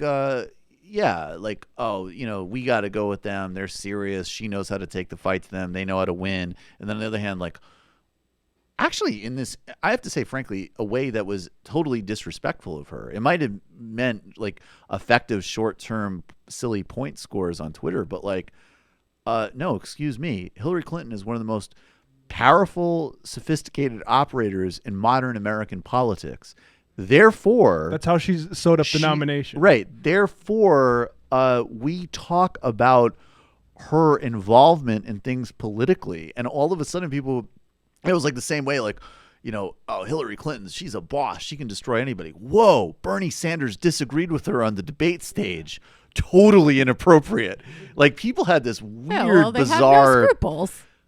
I mean, some of them have no scruples. Some of them actually genuinely had like a whacked, incoherent double consciousness, where on one hand it was like she was the ultimate slay queen and then also just like the perpetual victim. Whereas both of those narratives are actually sexist and inaccurate to a very flawed, very complicated, and ultimately failed, but certainly sophisticated, ruthless, smart, and at times very effective political operator. She herself used to cite what I thought was one of Nixon's best touches, the man in the arena thing, right? Like, we're public officials. Like, this is what this is. Right. And so the people that are like, you know, stop making fun of Hillary or leave her alone, leave Brittany alone sort of thing. Like, this isn't the woman, like, you don't know Don't run Hillary. for president. You don't know her, though. You're defending her. She'd like scoff at this sort of pathetic defensiveness about a public official. 100%. And that was what was, and in fact, and that in some ways you could actually, I think you can measure some of the responses to her, because I actually,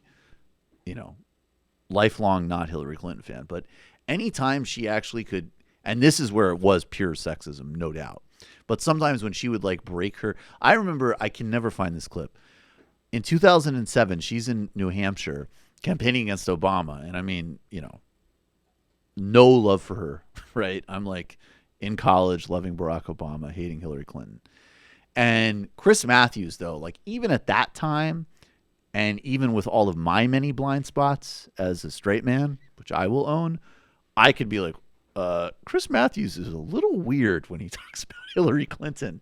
And he was at an event, and by a little weird, I mean like incredibly misogynist.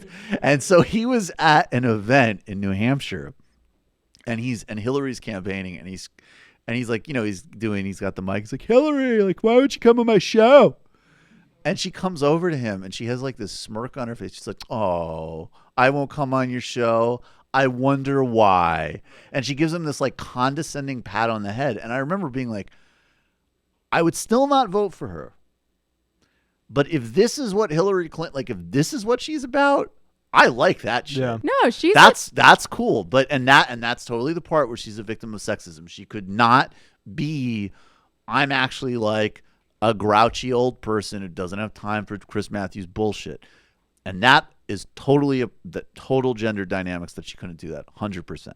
I mean, she's a tough ass bitch. I respect her for that. I wish she were on our side. Yeah, but we can respect her. But her for being a tough ass woman, right? But when her defenders are all of a sudden like that same woman who did all of this stuff, the Benghazi hearings. Yeah, and then all of a sudden, it was, Bernie Sanders interjected a point. I mean, she might need her smelling Look at the salts. way Bernie's gesticulated. Yeah, I mean, just the way that they were so inadvertently.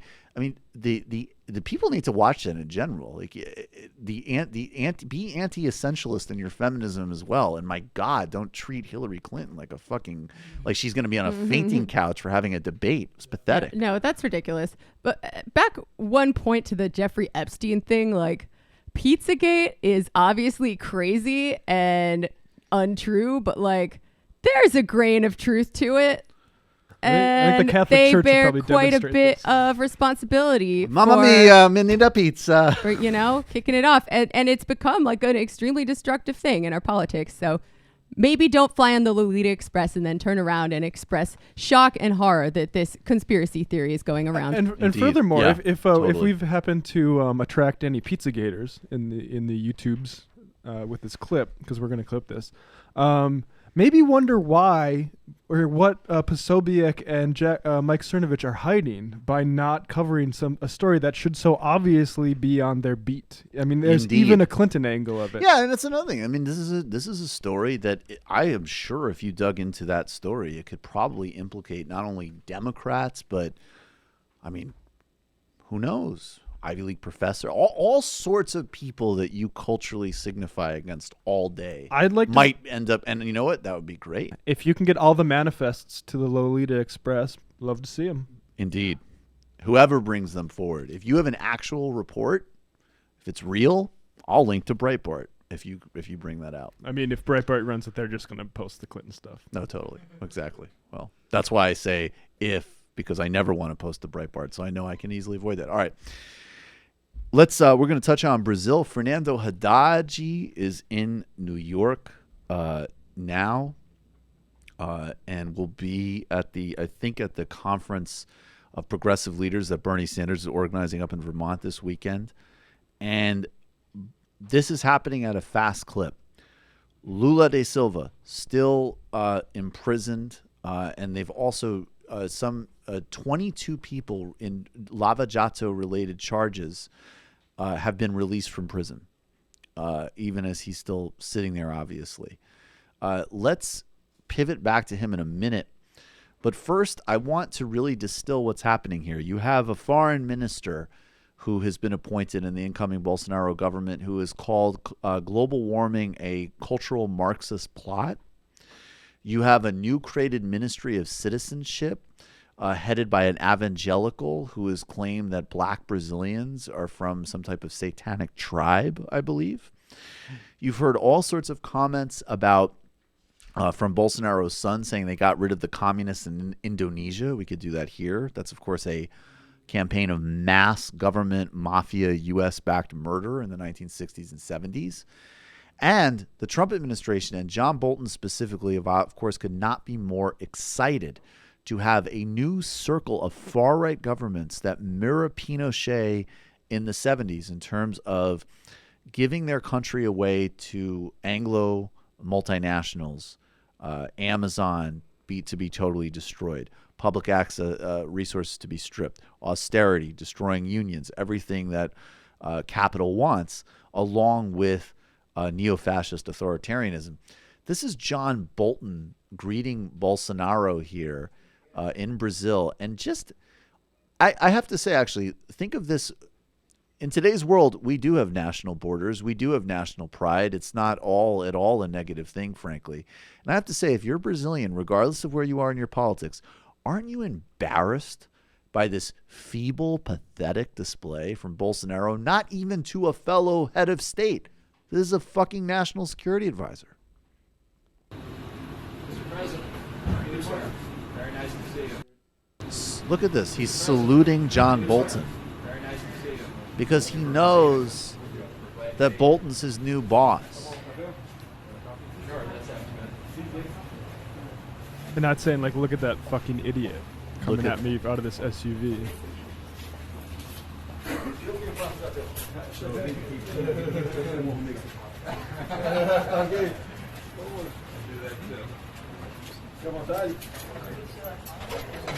Catering there? Catering. He's showing him around. He's treating him like a guest of highest honor. And look, Todd was lame. The Nationalist International. There's no doubt. And I think that, look, I mean, obviously it's no surprise, and it's important, of course, to always note, the Wall Street Journal endorsed this. The Brazilian oligarchic elite, neoliberalism will break fascist when pushed to the brink. And the Canadian Broadcasting Corporation, which tweeted out after Bolsonaro won, like, hey, he says some bad stuff, but this can be great for Canadian companies. We need to be on this in every way, shape, and form. People like Bernie Sanders have already spoken out on Bolsonaro. They've already spoken out on Lula da Silva as a political prisoner, but people need to do a lot more. Alexandria Ocasio-Cortez needs to be on this. Rashida Tlaib needs to be on this. Any self-respecting Democrat needs to be in on this. And this is an interview from a couple of days ago.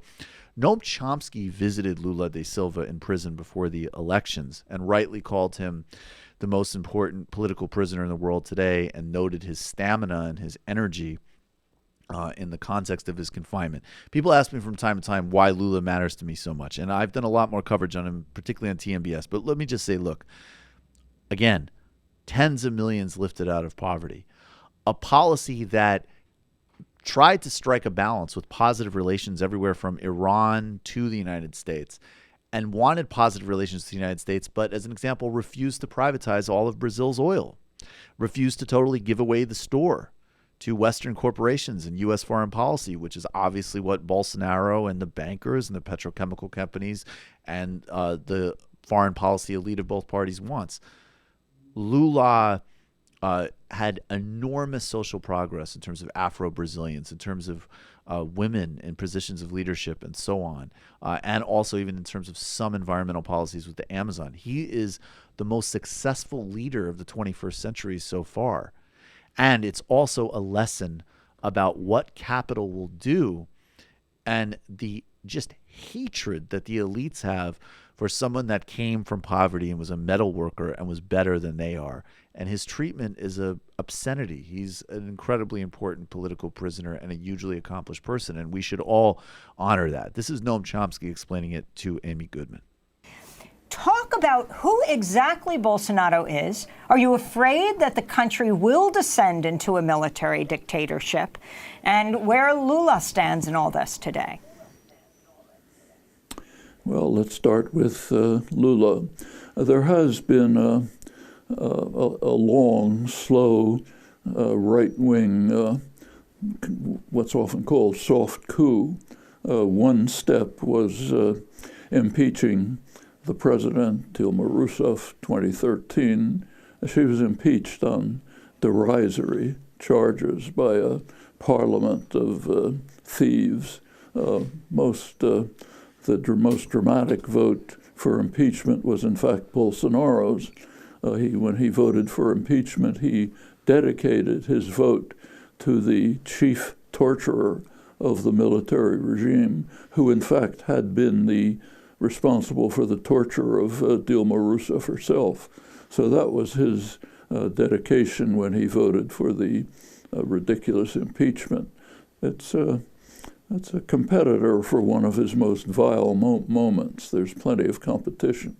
The next step was to ensure that Lula would be put out of commission. He was far and away the most popular political figure in Brazil, so in order to carry off the right-wing soft coup, it's necessary to get rid of him. He was sent to prison for 12 years, virtually a life sentence, solitary confinement, barred from receiving books, press, or journals, and crucially, the courts decided not permitted to make a public statement, unlike, say, a convicted murderer. So he's silenced, put away. Then comes the next step, there has been a major, in fact, I think he should be regarded as probably the most important political prisoner in the world today.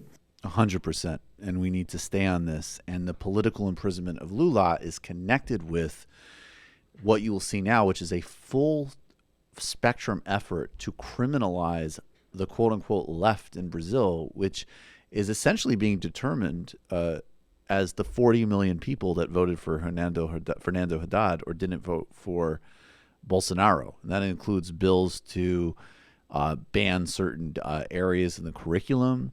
It includes bills to ban protest. And Steve Bannon and U.S. foreign policy makers have supported this in Brazil.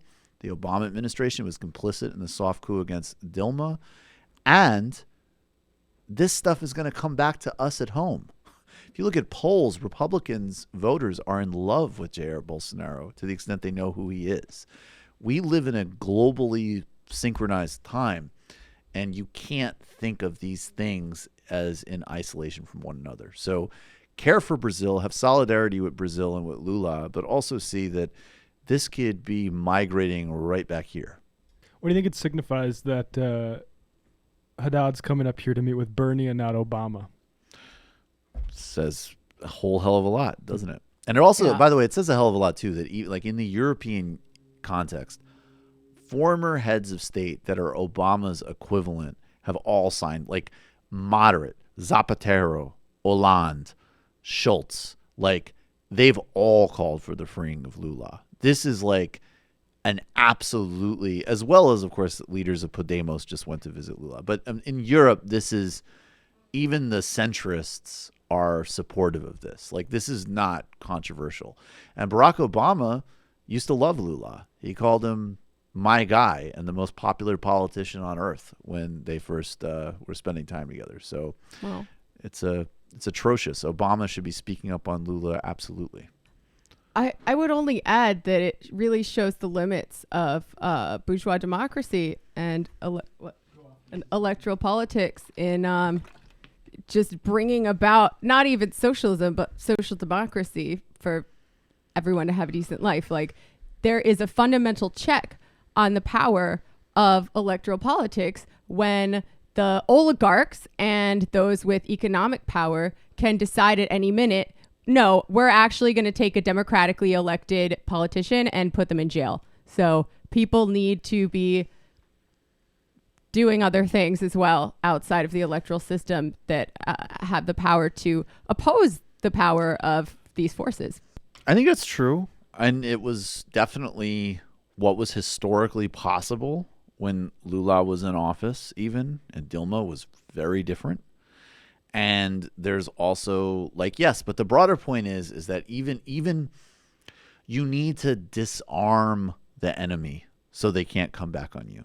And even in a social democratic context, the deals that they had to make, like leaving the media monopolies in power, like not dealing with those power structures, definitely allowed for this counterforce. You know, Corey Robin had an interesting post on Facebook a month or so ago about how the left, you know, very opposed to Citizens United and this conflation of money equals speech, right? Right. But if we just, if thought experiment, we accept that and we understand that, like, well, actually, when you allow people to have a bunch of private wealth, that serves as like a bunch of extra votes they just get to have, right? Right. And that's, I think, thinking about that more and fleshing that contradiction out a bit more, and that maybe we just lean into this, like say, like, fine, money's going to be speech. Like, I don't know how exactly what exactly this means, like long-term strategically, but I thought it was an interesting sort of principle to think about. To like, because sort of by your own logic them to like what they're saying about the nature of how voting works. Not necessarily to score points in a debate, but No, I mean like legislatively, right? Like, well, if money is speech, then we should do something to level the playing field about speech, because if speech is all of a sudden on a market, then somebody having more money equals them having more speech, which means that everybody else's speech is devalued. Right. Which means that speech, like, literally is cost prohibitive at a certain point. Well, yeah, It goes back to using libertarians' arguments against them, because if they really care about freedom of speech, they would care that rich people have more freedom of speech than people without money. And obviously almost none of them do care about that, but exactly right. No doubt. So speaking of which, of at least, so Bernie Sanders has spoken consistently on Brazil, the connecting rise of fascism and how it fits with the global threat from the United States to India to Hungary to Russia in terms of global far-right governments synchronizing Saudi Arabia, Israel. And he's spoken on Lula. He's also been a major driving force behind an efforts to stop the administration from backing Saudi UAE mass murder in Yemen. The Yemeni conflict's gone on since, I believe, 2015. The Saudis have unleashed just a brutal wave of killings, cholera epidemics, food shortages, bombing hospitals, bombing funeral homes, bombing school buses, all because of their own phantom fears and delusions about a Houthi government merely being a pawn for the Iranians. In fact, the Houthis are an organic movement to Yemen and play into Yemen's own very difficult and delicate political balances arising out of their disruptions and movements in the context of the Arab uprisings going back to 2011. The Sanders bill, which he co-sponsored along with Chris Murphy, Democrat from Connecticut, Mike Lee, Republican from Utah, actually advanced in the Senate. A lot of media coverage focused on this being somehow to do with Khashoggi or sending MBS a message, and that's fine enough. The primary concern, of course, should be ending, as I say, U.S.-enabled and backed mass murder in Yemen. This is Bernie Sanders talking about the vote earlier today. Let me thank all of the people at the grassroots level throughout our country who helped us today win a major vote on the path toward ending U.S. involvement in the war in Yemen. But let me caution everybody, given the extremely obscure and complicated rules of the United States Senate, this fight is far from over. What we won this afternoon was a vote to discharge our resolution out of the Foreign Relations Committee, and that was a major, major victory. But what we have got to do is continue our effort to make sure that we end up winning the resolution to proceed, to go forward. And then finally, we have got to win final passage on this legislation. And what we did today was of enormous significance. This is a really important step forward. And what this fight, as you all know, is about is three fundamental things. Number one, what's going on in Yemen now is a horrific humanitarian disaster. We're talking about the reality of 85,000 children in the last few years starving to death. And what the United Nations tells us is that millions more people are facing imminent starvation. In Yemen today, which has always been a poor country, but in Yemen today, what we're looking at is 10,000 new cases every single week of cholera, which then lays people open to all kinds of other illnesses and death. So what we are saying is that the United States of America, in our resolution, has got to get out of that war. And instead of being part of the killing in Yemen, we have got to do everything we can to bring peace to that country and humanitarian aid so that we stop this horrific humanitarian disaster. All the things that Sam outlined so well in terms of caucus assignment with progressives a couple days ago, do the same. Call your senator. Make sure that they're supporting this bill. Thank them if they have. If there's someone like Ben Sass, as an example, who is a grotesque windbag who voted against this but likes to posture as an upholder of morality, even as he aids in the mass murder of Yemeni children. Maybe if you're in Nebraska, you give his office a call and you say that maybe he should have a conscience and not side with Trump, who he supposedly finds so odious, and maybe with someone like Bernie Sanders, who actually is supporting humanity and ethics in U.S. foreign policy. We need to stay on this.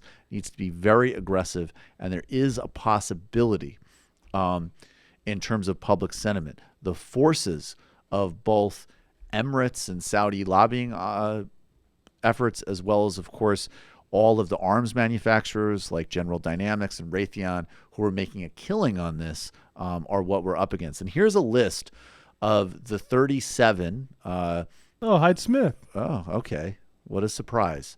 This is a list of the 37. Alex Koch tweeted this out on Twitter. Roll call is in for the Yemeni resolution. These are the 37 nay votes. So we have Barroso of Wyoming, Blunt of Missouri, Boozman of Arkansas, Burr of North Carolina, Capito of West Virginia, Cornyn of Texas, Cotton of Arkansas, Crapo. Okay, these are all Republicans. Let me maybe we should post this, but were there any Democrats that voted against this? It looks like there are no Democratic no's on this, actually. Yeah. Maybe they can be shamed into doing the right thing. If your senator's on here, go ask him or her why they're part of the Senate Yemeni Genocide. Yeah, Caucus. why are they part of the Senate Yemeni Genocide Caucus, and why are a couple of Raytheon assembly lines, which could be, again, it's not about losing jobs. All of those jobs could be turned into productive activities. But people are literally voting. This is as basic a vote gets for a campaign contributor that directly leads to literal mass murder. Yeah, this is them supporting, like, they would have supported in the South African apartheid state. Oh, absolutely. This is like that vote. This 100%. are these votes, right? Yes. These people. Some of them probably did. Some of them probably did. These people are disgusting. You should all let them know, call them. And particularly, I like the posturers are here. Rubio, Sass, truly grotesque 37, the Yemeni Genocide Caucus. Give them all a call. And also the rest who actually voted on this, Republican and Democrat, please thank them, including Mike Lee is totally atrocious. He needs to get a ton of props on this. Rand Paul is atrocious. He needs to get props on this. This is the smart version of where we're not dumb partisans when it comes to passing essential legislation like this. And I got to say, look, Bernie is the indisputable choice for 2020 if he runs. I don't see a real argument otherwise if you care about a left perspective. But Chris Murphy really ought to be shooting his way. I don't see he should be talked about on those lists for this type of work alone. He'd be a good VP, I feel like. Yeah, I think he would be. The Trump administration went into overdrive, of course, because they are the Yemeni Genocide Administration. Mike Pompeo is the Yemeni Genocide Secretary of State. Mattis, Yemeni Genocide at Defense. And this is, of course, all coming on the heels of what is broadly determined across intelligence agencies internationally, from Turkey to Canada to the United States, of being the hit on Jamal Khashoggi being ordered by MBS. There's been tapes of people literally hearing this guy being sawed apart in an embassy. Okay, just register that again before we gloss over this. And yes, there's structural problems that go deeper than that in Saudi relations. It is an escalation to have a lunatic, power-mad prince who, in addition to a far-right conspiratorial view of Iran, which he shares with the Israeli and American right, a genocidal war in Yemen, to almost certainly have ordered a hit on a U.S.-based Washington Post columnist is something. And the Trump administration has been clear about not caring about that, valuing the business relationship over anything else. And here is Mike Pompeo, who is one of the most important far-right, far-right Koch brothers-backed Congress people when he was in Congress, then head of the CIA, threatening to invade Venezuela. And here he is running interference on an administration committed to doing nothing to interfere with the money flow from Saudi. You've seen all the intelligence, presumably. Do you believe that the Crown Prince of Saudi Arabia ordered Jamal Khashoggi's killing? I do believe. I've read every piece of intelligence, unless it's come in the last few hours. I think I've read it all. There is no direct reporting connecting the Crown Prince to the order to murder Jamal Khashoggi. And that's all I can say in an unclassified. So yes, there is no direct reporting in the sense that there is no member of the Saudi royal family or the circle of advisors around MBS who said, "Hello, CIA, am I calling on a secure line? This guy ordered the hit."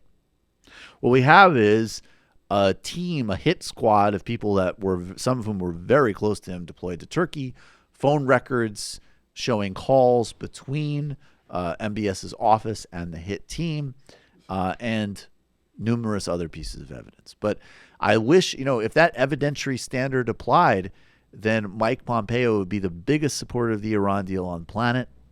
But of course he's not, He would also because they're all fucking thugs. He would also have some qualms about the drone program and targeted assassinations. Oh yeah, I mean, I don't see. If you the want metadata- real evidentiary standards of intelligence, you have to ban the drone program immediately. That exact same sort of metadata, which is phone calls. Exactly.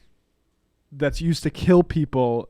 Whose identities That's we don't what we know. have on MBS and Khashoggi. Who is an actual person and an actual prince in an actual position. We use metadata to bomb wedding parties that we're unsure about. Literally. And they would cite phone calls like this and timelines like this and be like, well... Oh, that would be an unusually that's high amount of completely- evidence for a drone attack. Totally justified. Going to Yes. sleep soundly tonight. 100%. I mean, on the one hand, this is what Empire is and has been for a very long time. They're just being much more naked and dumb about it. Like, oh, Trump said the other day, they gave us tons of money, America first. On the other hand, it's especially dumb because Saudi Arabia needs the U.S. to invest in as well. They need a place to put all of their giant bags of money. So, like... Well, they can go to China. They can go to Europe. I suppose. There's plenty of places they can go. I mean, also, again, you're totally right in terms of the history, but that is a not unimportant escalation. To set the precedent that a journalist who is a resident of your country can walk into an embassy and someone can cut you apart, and we're not even going to pretend to be concerned about it. That's an escalation. That is especially an vulgar manifestation for sure. But it's literally an escalation in terms of the range of things. Like, there's a reason why even what was the name of the guy that the Chileans blew up? Orlando Letelier. They didn't do that again. Okay? Like, the United States still backed Chile. They still backed mass murder. There's the structural thing you're talking about. It's 100% true. But there's no doubt that somebody got the message to the Operation Condor people, you don't bring that to D.C. And we could say it's hypocritical, blah, blah, blah. That's all true. That's fine. It shouldn't rob us from a larger critique of what needs to happen. But it's also a major difference in terms of what new pieces are put into the board as to what can happen. Like, when they literally are like, I don't care, what signal does that send this kid? And if there wasn't a massive counterreaction in so many other forces, including someone like Angela Merkel talking about suspending arms sales and all the rest of it, like, he probably would have had like other journalists chopped up in embassies like within the last couple of weeks. Khashoggi's just dipping his toe in the water. Yeah, and he certainly he wouldn't have released his kid. They had the kid there for the first couple of weeks. They had to let him go after he was forced to shake hands with the prince and his dad. This was one of the most disturbing pictures I've ever seen. Yeah. Yeah, it's real shit. All right, speaking of real shit, Ivanka Trump. Does she have a Hillary Clinton problem? I thought having insecure emails, I thought emailing for personal use was equivalent to, I don't know, doing something like having a journalist go in an embassy and cut him apart alive. I thought this was a big fucking deal. I guess when Ivanka does it, it is not such a big deal unless you're her and it's all part of a broader process, personal growth. I think I'd ever been criticized publicly until politics entered my life. And a lot of the things I used to be praised for were somehow weaponized against me. I actually have experienced on a personal level this tremendous growth in my own sense of self, in seeing more brightly my own compass and signal. And I'm so much less motivated by ameliorating the critics than I think I ever would have been. Wow. Let me just say, first off, Goop meets fascism. Yes. Second of all, there was a lot of idiots who used to say, like, she's friends with Chelsea Clinton. She's going to try to make Trump better. And third, maybe her and her dad would make a good couple. I see it. There's a lot of similarities there. I'm a person who very stridently likes to be a white knight for women who have vocal fry, because I think vocal fry is just something we need to get used to, and it's something that people don't point out when men have it. So I think if you now would you like to slay her when vocal you get fry upset a with little vocal bit? fry, I think you need to look at and really entertain the idea that you have some sort of underlying misogyny that you're not addressing. However, okay, yes, what is going on with the voice of Ivanka? It's not. Oh, do you think Brendan thinks she has a thing I going think on. she's What do you mean? maybe got a bit of because laryngitis. Is it plastic surgeries that have affected her? No, I just okay. If that's not, her, I mean, she has a thing going on in the sense of being a dissociative sociopath. Well, is that's that the thing we're talking about? So she sounds a bit extra harsh. So maybe she's under the weather or something like that. But she's putting a lot of energy into personal growth and not ameliorating her critics. I will also say this, and this is probably also going to get me in a little bit of trouble. She has the same cadence as Chelsea Clinton when she says these sort of complete bromides, like banal, like narcissistic. Yes, Yeah, exactly. yeah. Like very a privileged person loving the way that they talk, and I think the Trump boys get in this self too, but it's especially she's less odious than those. That's guys. the thing is it's not. I don't know that she's less odious. I think they're all as odious, but she's not as dumb as they are. Oh, I think yeah, that's she's really the only what it smart is. one. I don't want to go say she's smart. I would She's say a smart test. Yes, there you go. It's a low bar. I was gonna. There you go. I mean, we're talking B- and F- here. Sure. Yeah. You don't have to be that smart to do what these people are doing, which is part of what's so maddening about it. But like, her brand has been basically destroyed by her dad's political career. So, it's all pretty bad, but silver linings, folks. Okay, speaking of rich people who like hearing the sound of their own voices, let's go to the cool kids philosopher, Ben Shapiro. This is somebody who, as we all know, is a logic genius. He's a logic genius. He is a serious philosophic mind. He's the type of person that you could say, well, I'm a liberal, but I appreciate the rigor of his perspective. And I do want to say, I agree with Ben Burgess, who has a book coming out called Give Them an Argument. The left's, I think it's like leftist logic or something. I think that the left does need to get way more comfortable with arguing with these people, debating them. It can't all be snark and moral condemnation. Fair enough. That being said, I just want to remind everybody before we play this clip, which we will logically respond to, this is somebody who is the leading light of this IDW thing. This is somebody who is highly respected by the New York Times. This is somebody who can, goes around spreading the gospel of sweet logic. Well, this is Ben Shapiro. And I don't recall when this is from. You guys don't have this time when this comes from for me. But I don't think this is recent. I think this is a couple years ago. This is Ben Shapiro. Evergreen. It is evergreen. This is Ben Shapiro arguing that people need to calm down about climate change for the following, not only logical, but really intuitive reason. An intuitive, what? Last year. This happened last year, 2017. This is not only logical, it's intuitive. Intuitive in the sense that this is probably a 4-year-old might think of this, but then actually promptly understand why that might not work.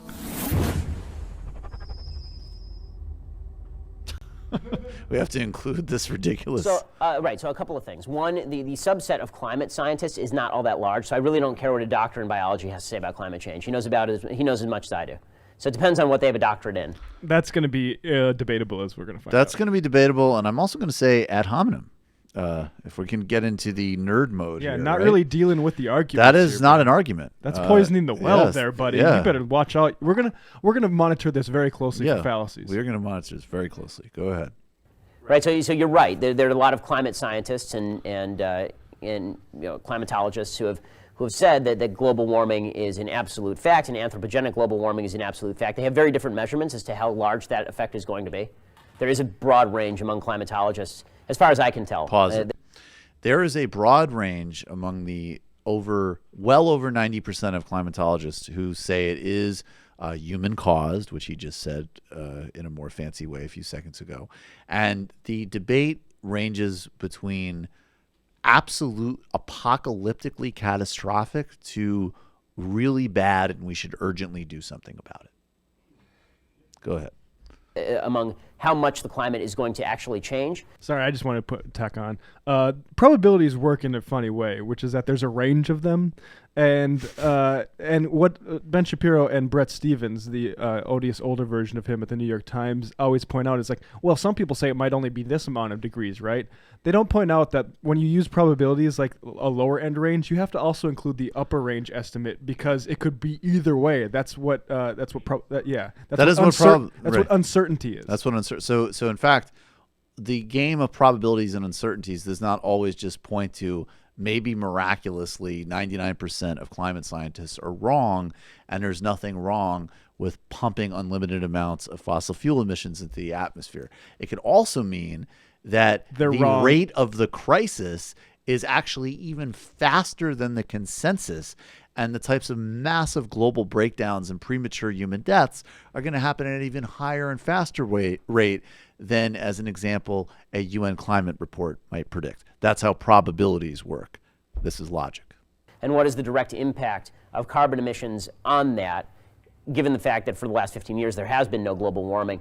The single largest study of global warming that was done in Britain, it turned out a lot of the data was actually kind of falsified. So kind of falsified because he couldn't really he can't back that up. He's going into an old story of a right-wing effort to smear British climate scientists, and that was an overblown, misleading story to begin with. Similar to Hillary's emails, the email gate, which also WikiLeaks published, the ClimateGate emails, which is the first, maybe one of the first signals that WikiLeaks was going fascist. But anyway. Exactly. And also, yes, I don't know if he's confusing. I don't know what he means by no actual warming. I don't know if he's confusing weather with climate, but we'll keep going. He's talking really fast, so it must be true. Right. Yeah, but average temperatures have been increasing. Last couple of summers have been hottest on record year in and year out. So I don't know exactly what he's trying to frame there. I don't think we've had an under average year since like the 80s, but whatever. No, well, certainly not in the past several years. Each summer we report. I'm not saying that it's not happening. It may be happening. You know, I'm happy to say that it may be happening. I might even be happy to say that it's probably happening. But again, unless you have pause it. So all of the caveats and I might even be able to say it may be happening. Do you notice how this sounds a lot like how Trump speaks when he's talking about Michael Cohen? And so all of the poisoning of the well is actually basically irrelevant now because he's actually happy to apparently stipulate the main contention, and this is where it really gets logical. A solution to the problem that does not involve killing off millions of human beings.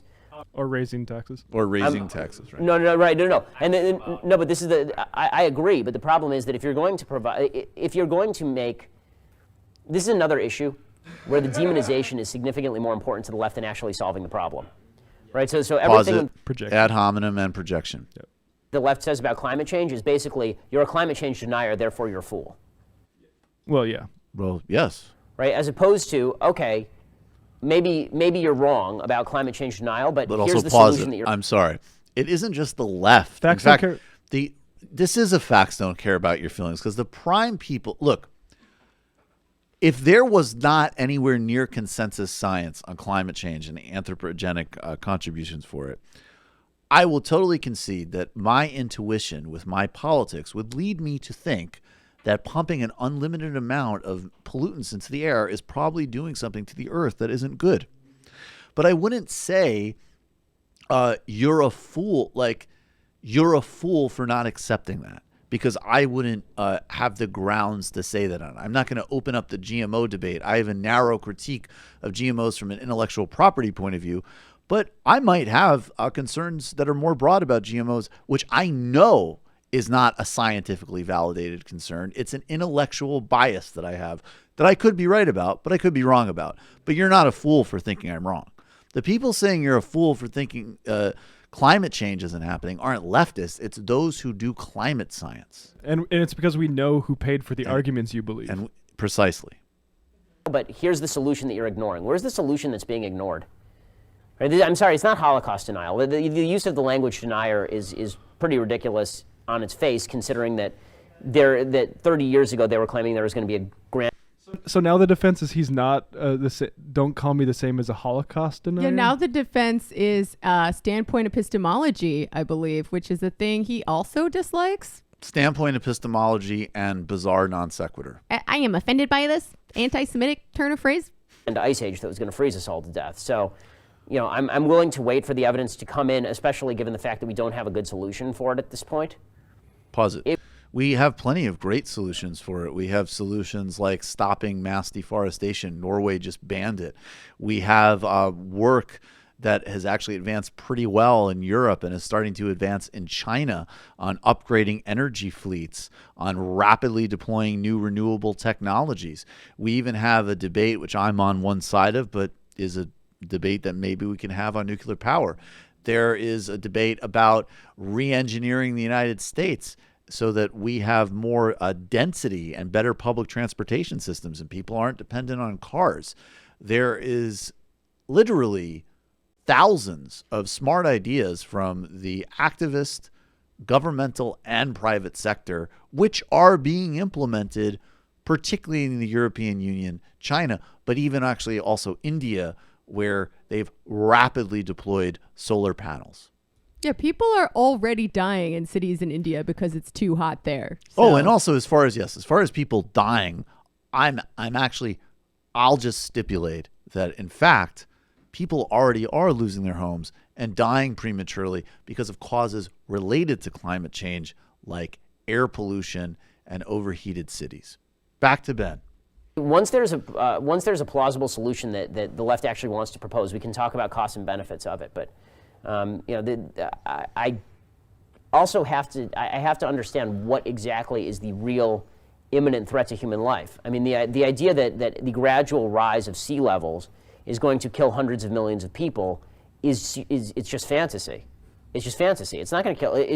They act like the day after tomorrow is how global warming is going to be.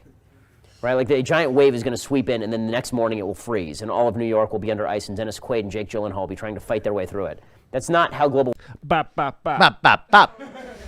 warming is going to happen. Right, global warming is going to happen if it does happen the rate they say it's going to. It's supposed to happen over the course of the next 100 years. So let's say, for the sake of argument, that all of the water levels around the world rise by let's say 5 feet. Over the next 100 years, say 10 feet by the next 100 years, and it puts all the low-lying areas on the coast underwater, right? Which let's say all of that happens. Okay, in the world. So all right, so the Caribbean, fair amount of people live there. The Maldives, Bangladesh, and I'm actually going to be more conservative than him because I'm going to say that even though places like New York City will be greatly affected by it, we probably do have like the wealth and the capacity to shield a chunk of it from happening. Miami, that's impossible. Miami's going to be gone.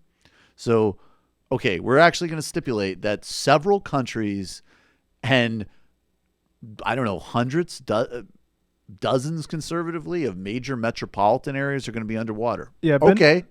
Ben may I not, guess you want to stipulate that. Ben might not be an expert on how settlements work unless they're in Palestine, but typically, historically speaking, people like to settle along near a body of water. Yes. Historically speaking, if you look at like where settlements were in like the 1600s, most human beings lived nearby water. So this is going to cause a problem. Yeah, living nearby water was not just having a second home. It was also a kind of important part of the development of industrialization in all modern society. But look, it's amazing. Here's what I'll say. Ben is stipulating something, and he's stipulating he's actually been willing to stipulate so far that we could be right, the climate scientists could be right, this could happen, and all of these major coastal areas could be underwater. And I got to tell you something. If he has a solution to this that's workable, I'm all ears, because it sounds like he's stipulating everything that we've already said, and I'm open to any new ideas to dealing with these problems, frankly, no matter where they come from. That all of the water levels around the world rise by let's say 5 feet over the next 100 years, say 10 feet by the next 100 years, and it puts all the low-lying areas on the coast underwater, right? Which, let's say all of that happens. You think that people aren't going to just sell their homes and move?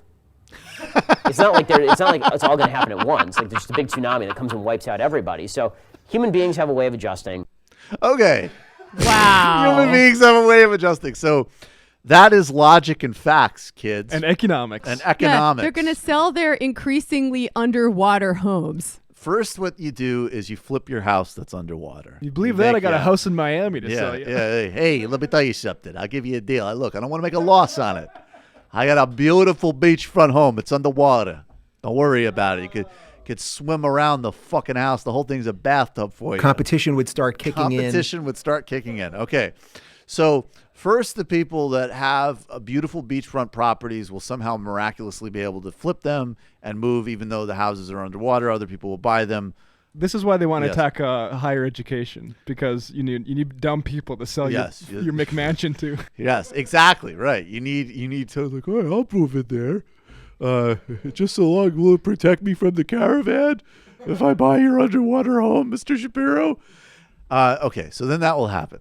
Now, of course, because all of Ben and his friends' world are just rich people with second beach homes, this is the extent of his moral imagination. But another thing that will happen is that millions of people across the world who might even live in shacks even. They might not really have like beautiful beachfront homes that can easily be flipped into underwater estates. They're going to need to leave where they live, and that's going to create an ecological immigration crisis, of which people like Ben do not like. They're already freaked out by people fleeing wars and economic conditions that the foreign policy they support coming into Europe and the United States. So let alone possibly not being able to sell your primo Bangladeshi real estate. So guys, I know that there will be people who will see this and of course say that we have engaged in ad hominems and appealed to your emotions in the context of this video. And I just want to respond to that by just saying, you people are so fucking stupid. And I think that that's an earned ad hominem. Facts don't care about your feelings, dude. Look it up. There are already climate change refugees. Yeah, ad hominems can be good tags to actual logical points, and and just because you tag an ad hominem to your logical point doesn't mean that the logical point, because facts don't care about your feelings, doesn't mean the logical point is not valid any longer. Indeed, and don't tone police comedy, you pricks. Go read a fucking book. All right, you're calling from a 929 area code. Who are you? Where are you calling from? Hi, this is Right Wing Daddy. What? This is Right Wing Daddy. Hello, Right Wing Daddy. I'm going to tell you this is not a Sam day. You have an incredibly limited time to pull this off. Well, I just wanted to say I'm on YouTube, and I don't know why you guys don't like Vladimir Putin. Okay, thanks. Appreciate it. You're calling from a 707 area code. Who are you? Where are you calling from? Hi, this is Logan. I'm calling from Sonoma. Hey, Logan, So what's going I on? wanted to talk about so much.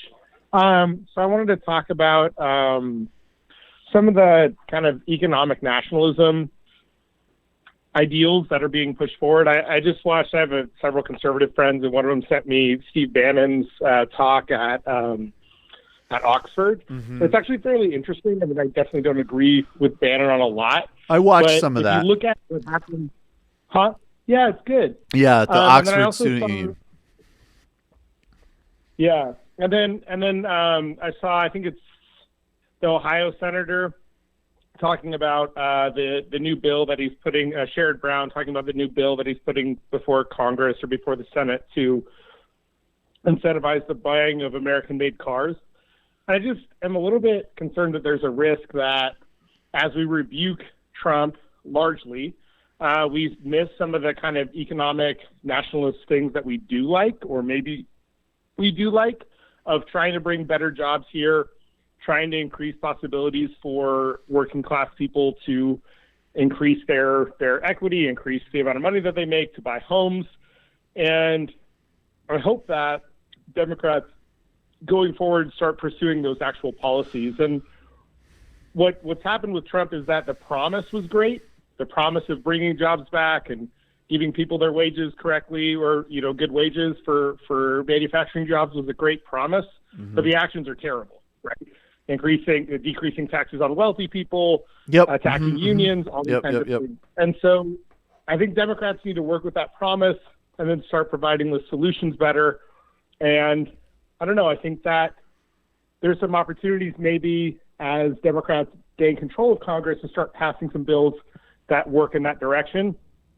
And just kind of that's Yeah, my I think comment. some of those things, like I think the Sherrod Brown bill is a good idea. I think ultimately you're going to have a much more ambitious agenda as far as workplace democracy, as far as universal programs, and also, and this is another thing. I mean, only people with some type of left cred. Sherrod Brown could actually do this, but anytime I see Steve Bannon, before you even get to the arguments that need to be had about xenophobia and race, obviously, it's like, dude, if you care so much about all this economic stuff, where's your union agenda?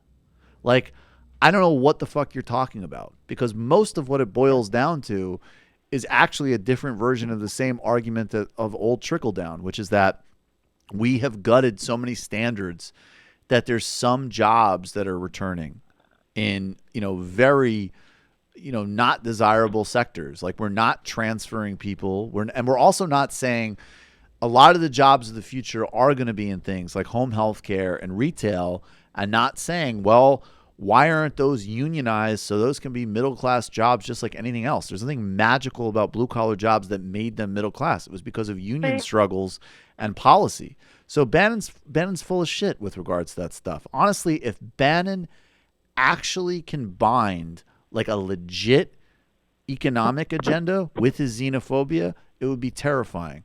But he doesn't. So, let's hit him on those grounds too. We are Appreciate the seeing call. some people create that sort of synthesis, though. Like Tucker Carlson lately Tucker has is been talking like a classic National Socialist. Tucker's super shrewd about that, and Tucker needs to be seriously watched and dealt with. And Tucker, that's another thing, though.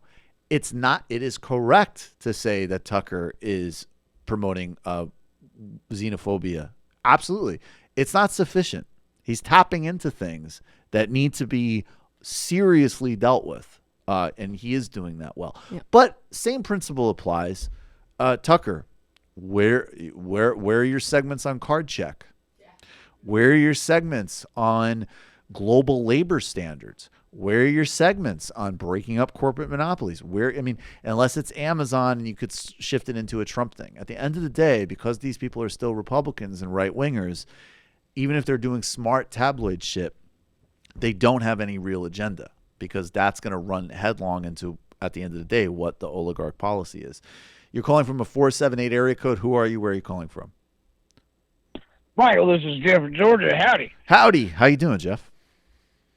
Hey, man, I'm doing just fine. Listen, why are we playing Ben Shapiro? It's just a few things came to my mind.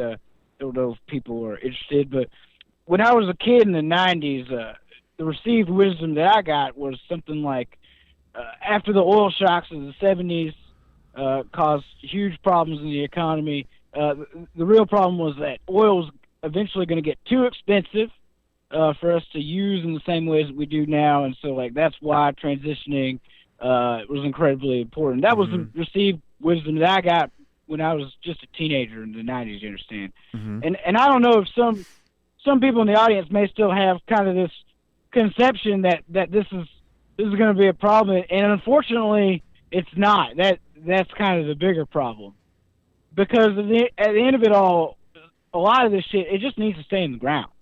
Yeah, I agree. And as long as there's a dollar to be made from buying and selling that shit in the ground, they'll never stop trying to get at it. Which is why in the near and medium term, socialism is the answer, like literal public ownership of these resources, because otherwise there's no way to prevent it from being extracted and eventually ending up in the atmosphere and contributing to a phenomenon that will possibly end human civilization as we know it. I don't want to go too far and say it's going to wipe out every human on the planet, but I mean, the species will look totally different if we ever even come out the other side. Agreed. And I don't know how much money is worth it to literally sell out the human race, but Ben Shapiro, I'd be very interested in the answer to that question. And wouldn't we all? Thanks for the call, man. Appreciate it. You're calling from a 525 area code. Who are you? Where are you calling from? Hello, is this me? Yes, this is you. Oh, okay. So I wanted to talk about. Who are you? Where are you calling? Who are you? Where are you calling from first? Oh, sorry. Yeah, my name is Nestor. I'm calling from New Jersey. Nestor from New Jersey? Yes. Okay, Nestor, what's on your mind?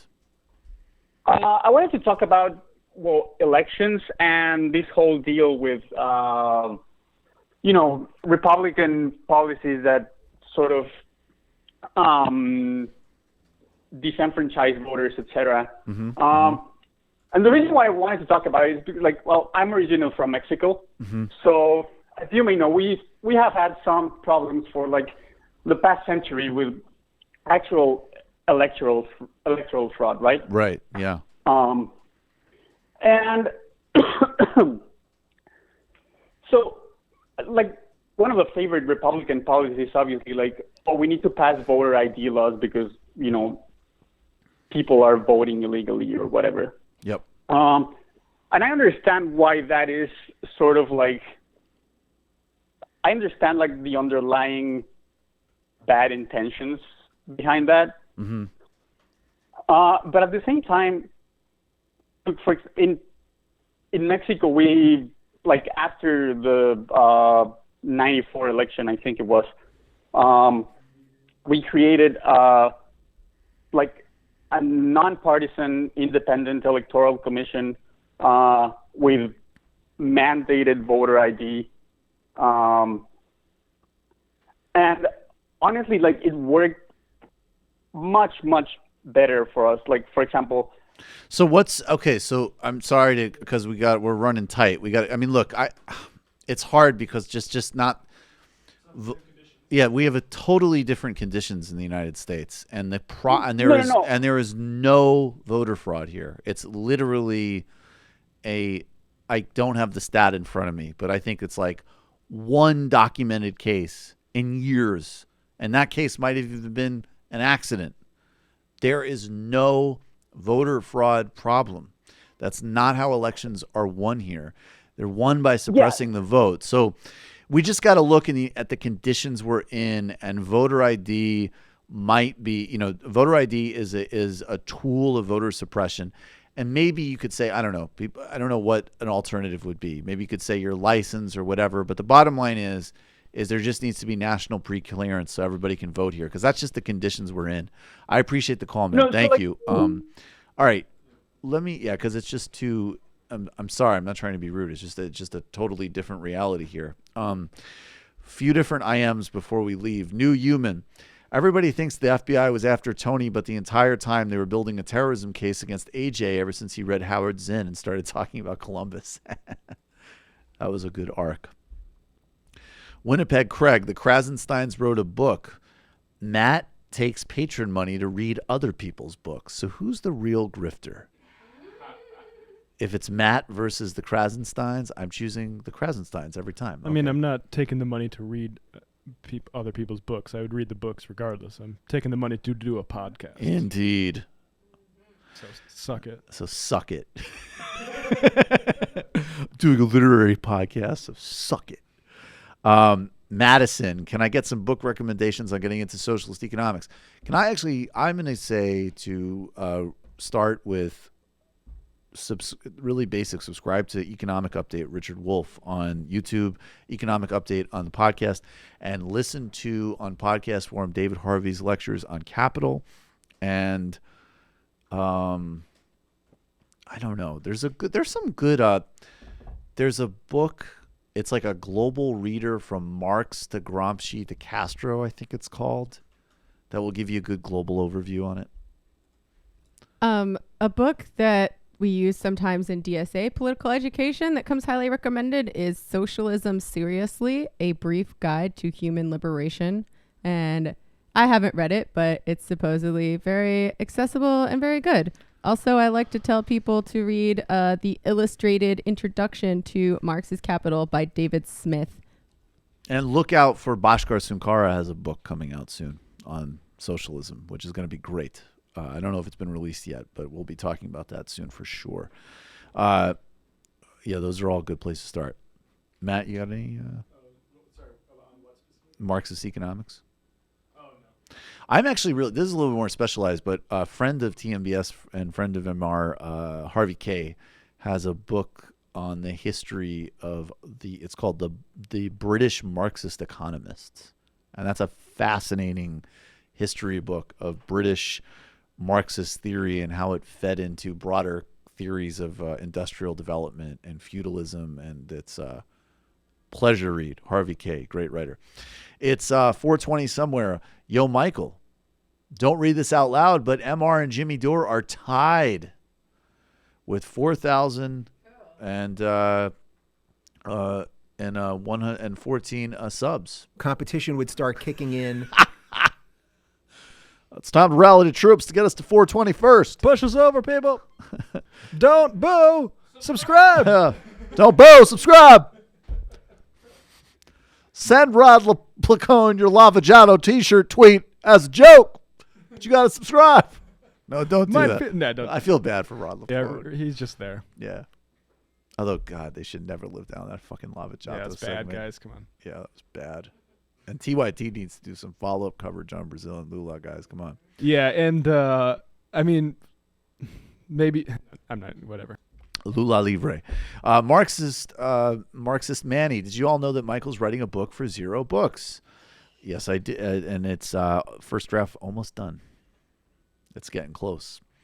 Another Zero Books author, Sean Scott, member of Seattle DSA, announced his campaign for city council. In seat 4 here in Seattle, he's running an explicitly socialist platform to fight Bezos and the current political establishment that has made the city unlivable for so many working class people. Yes, I tweeted his announcement out the other day. That's another one that definitely people should be working towards. Sean Scott getting the city council. Okay. Let me find the final good I am. All right. This could be a funny final I am. I apologize for not getting to all of you. We will be back live tomorrow. My board.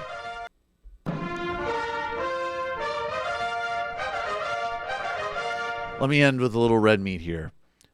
Metaflight. Jimmy Dore is going to call Matt a Russiaphobe for starting hashtag Boot Boris. Yeah, bring it. Yeah, Matt's like, that would not in any way be bad. I would literary hangover. Things look good literary hangover wise. All right, please thanks everybody. fight me publicly. Thanks everybody. See you live tomorrow. To get to where I want, but I know somehow I'm gonna get there. I wasn't looking when I just got caught between the truth and the light bar. But finding out won't make me feel any better. Yeah, I know the clock is ticking, but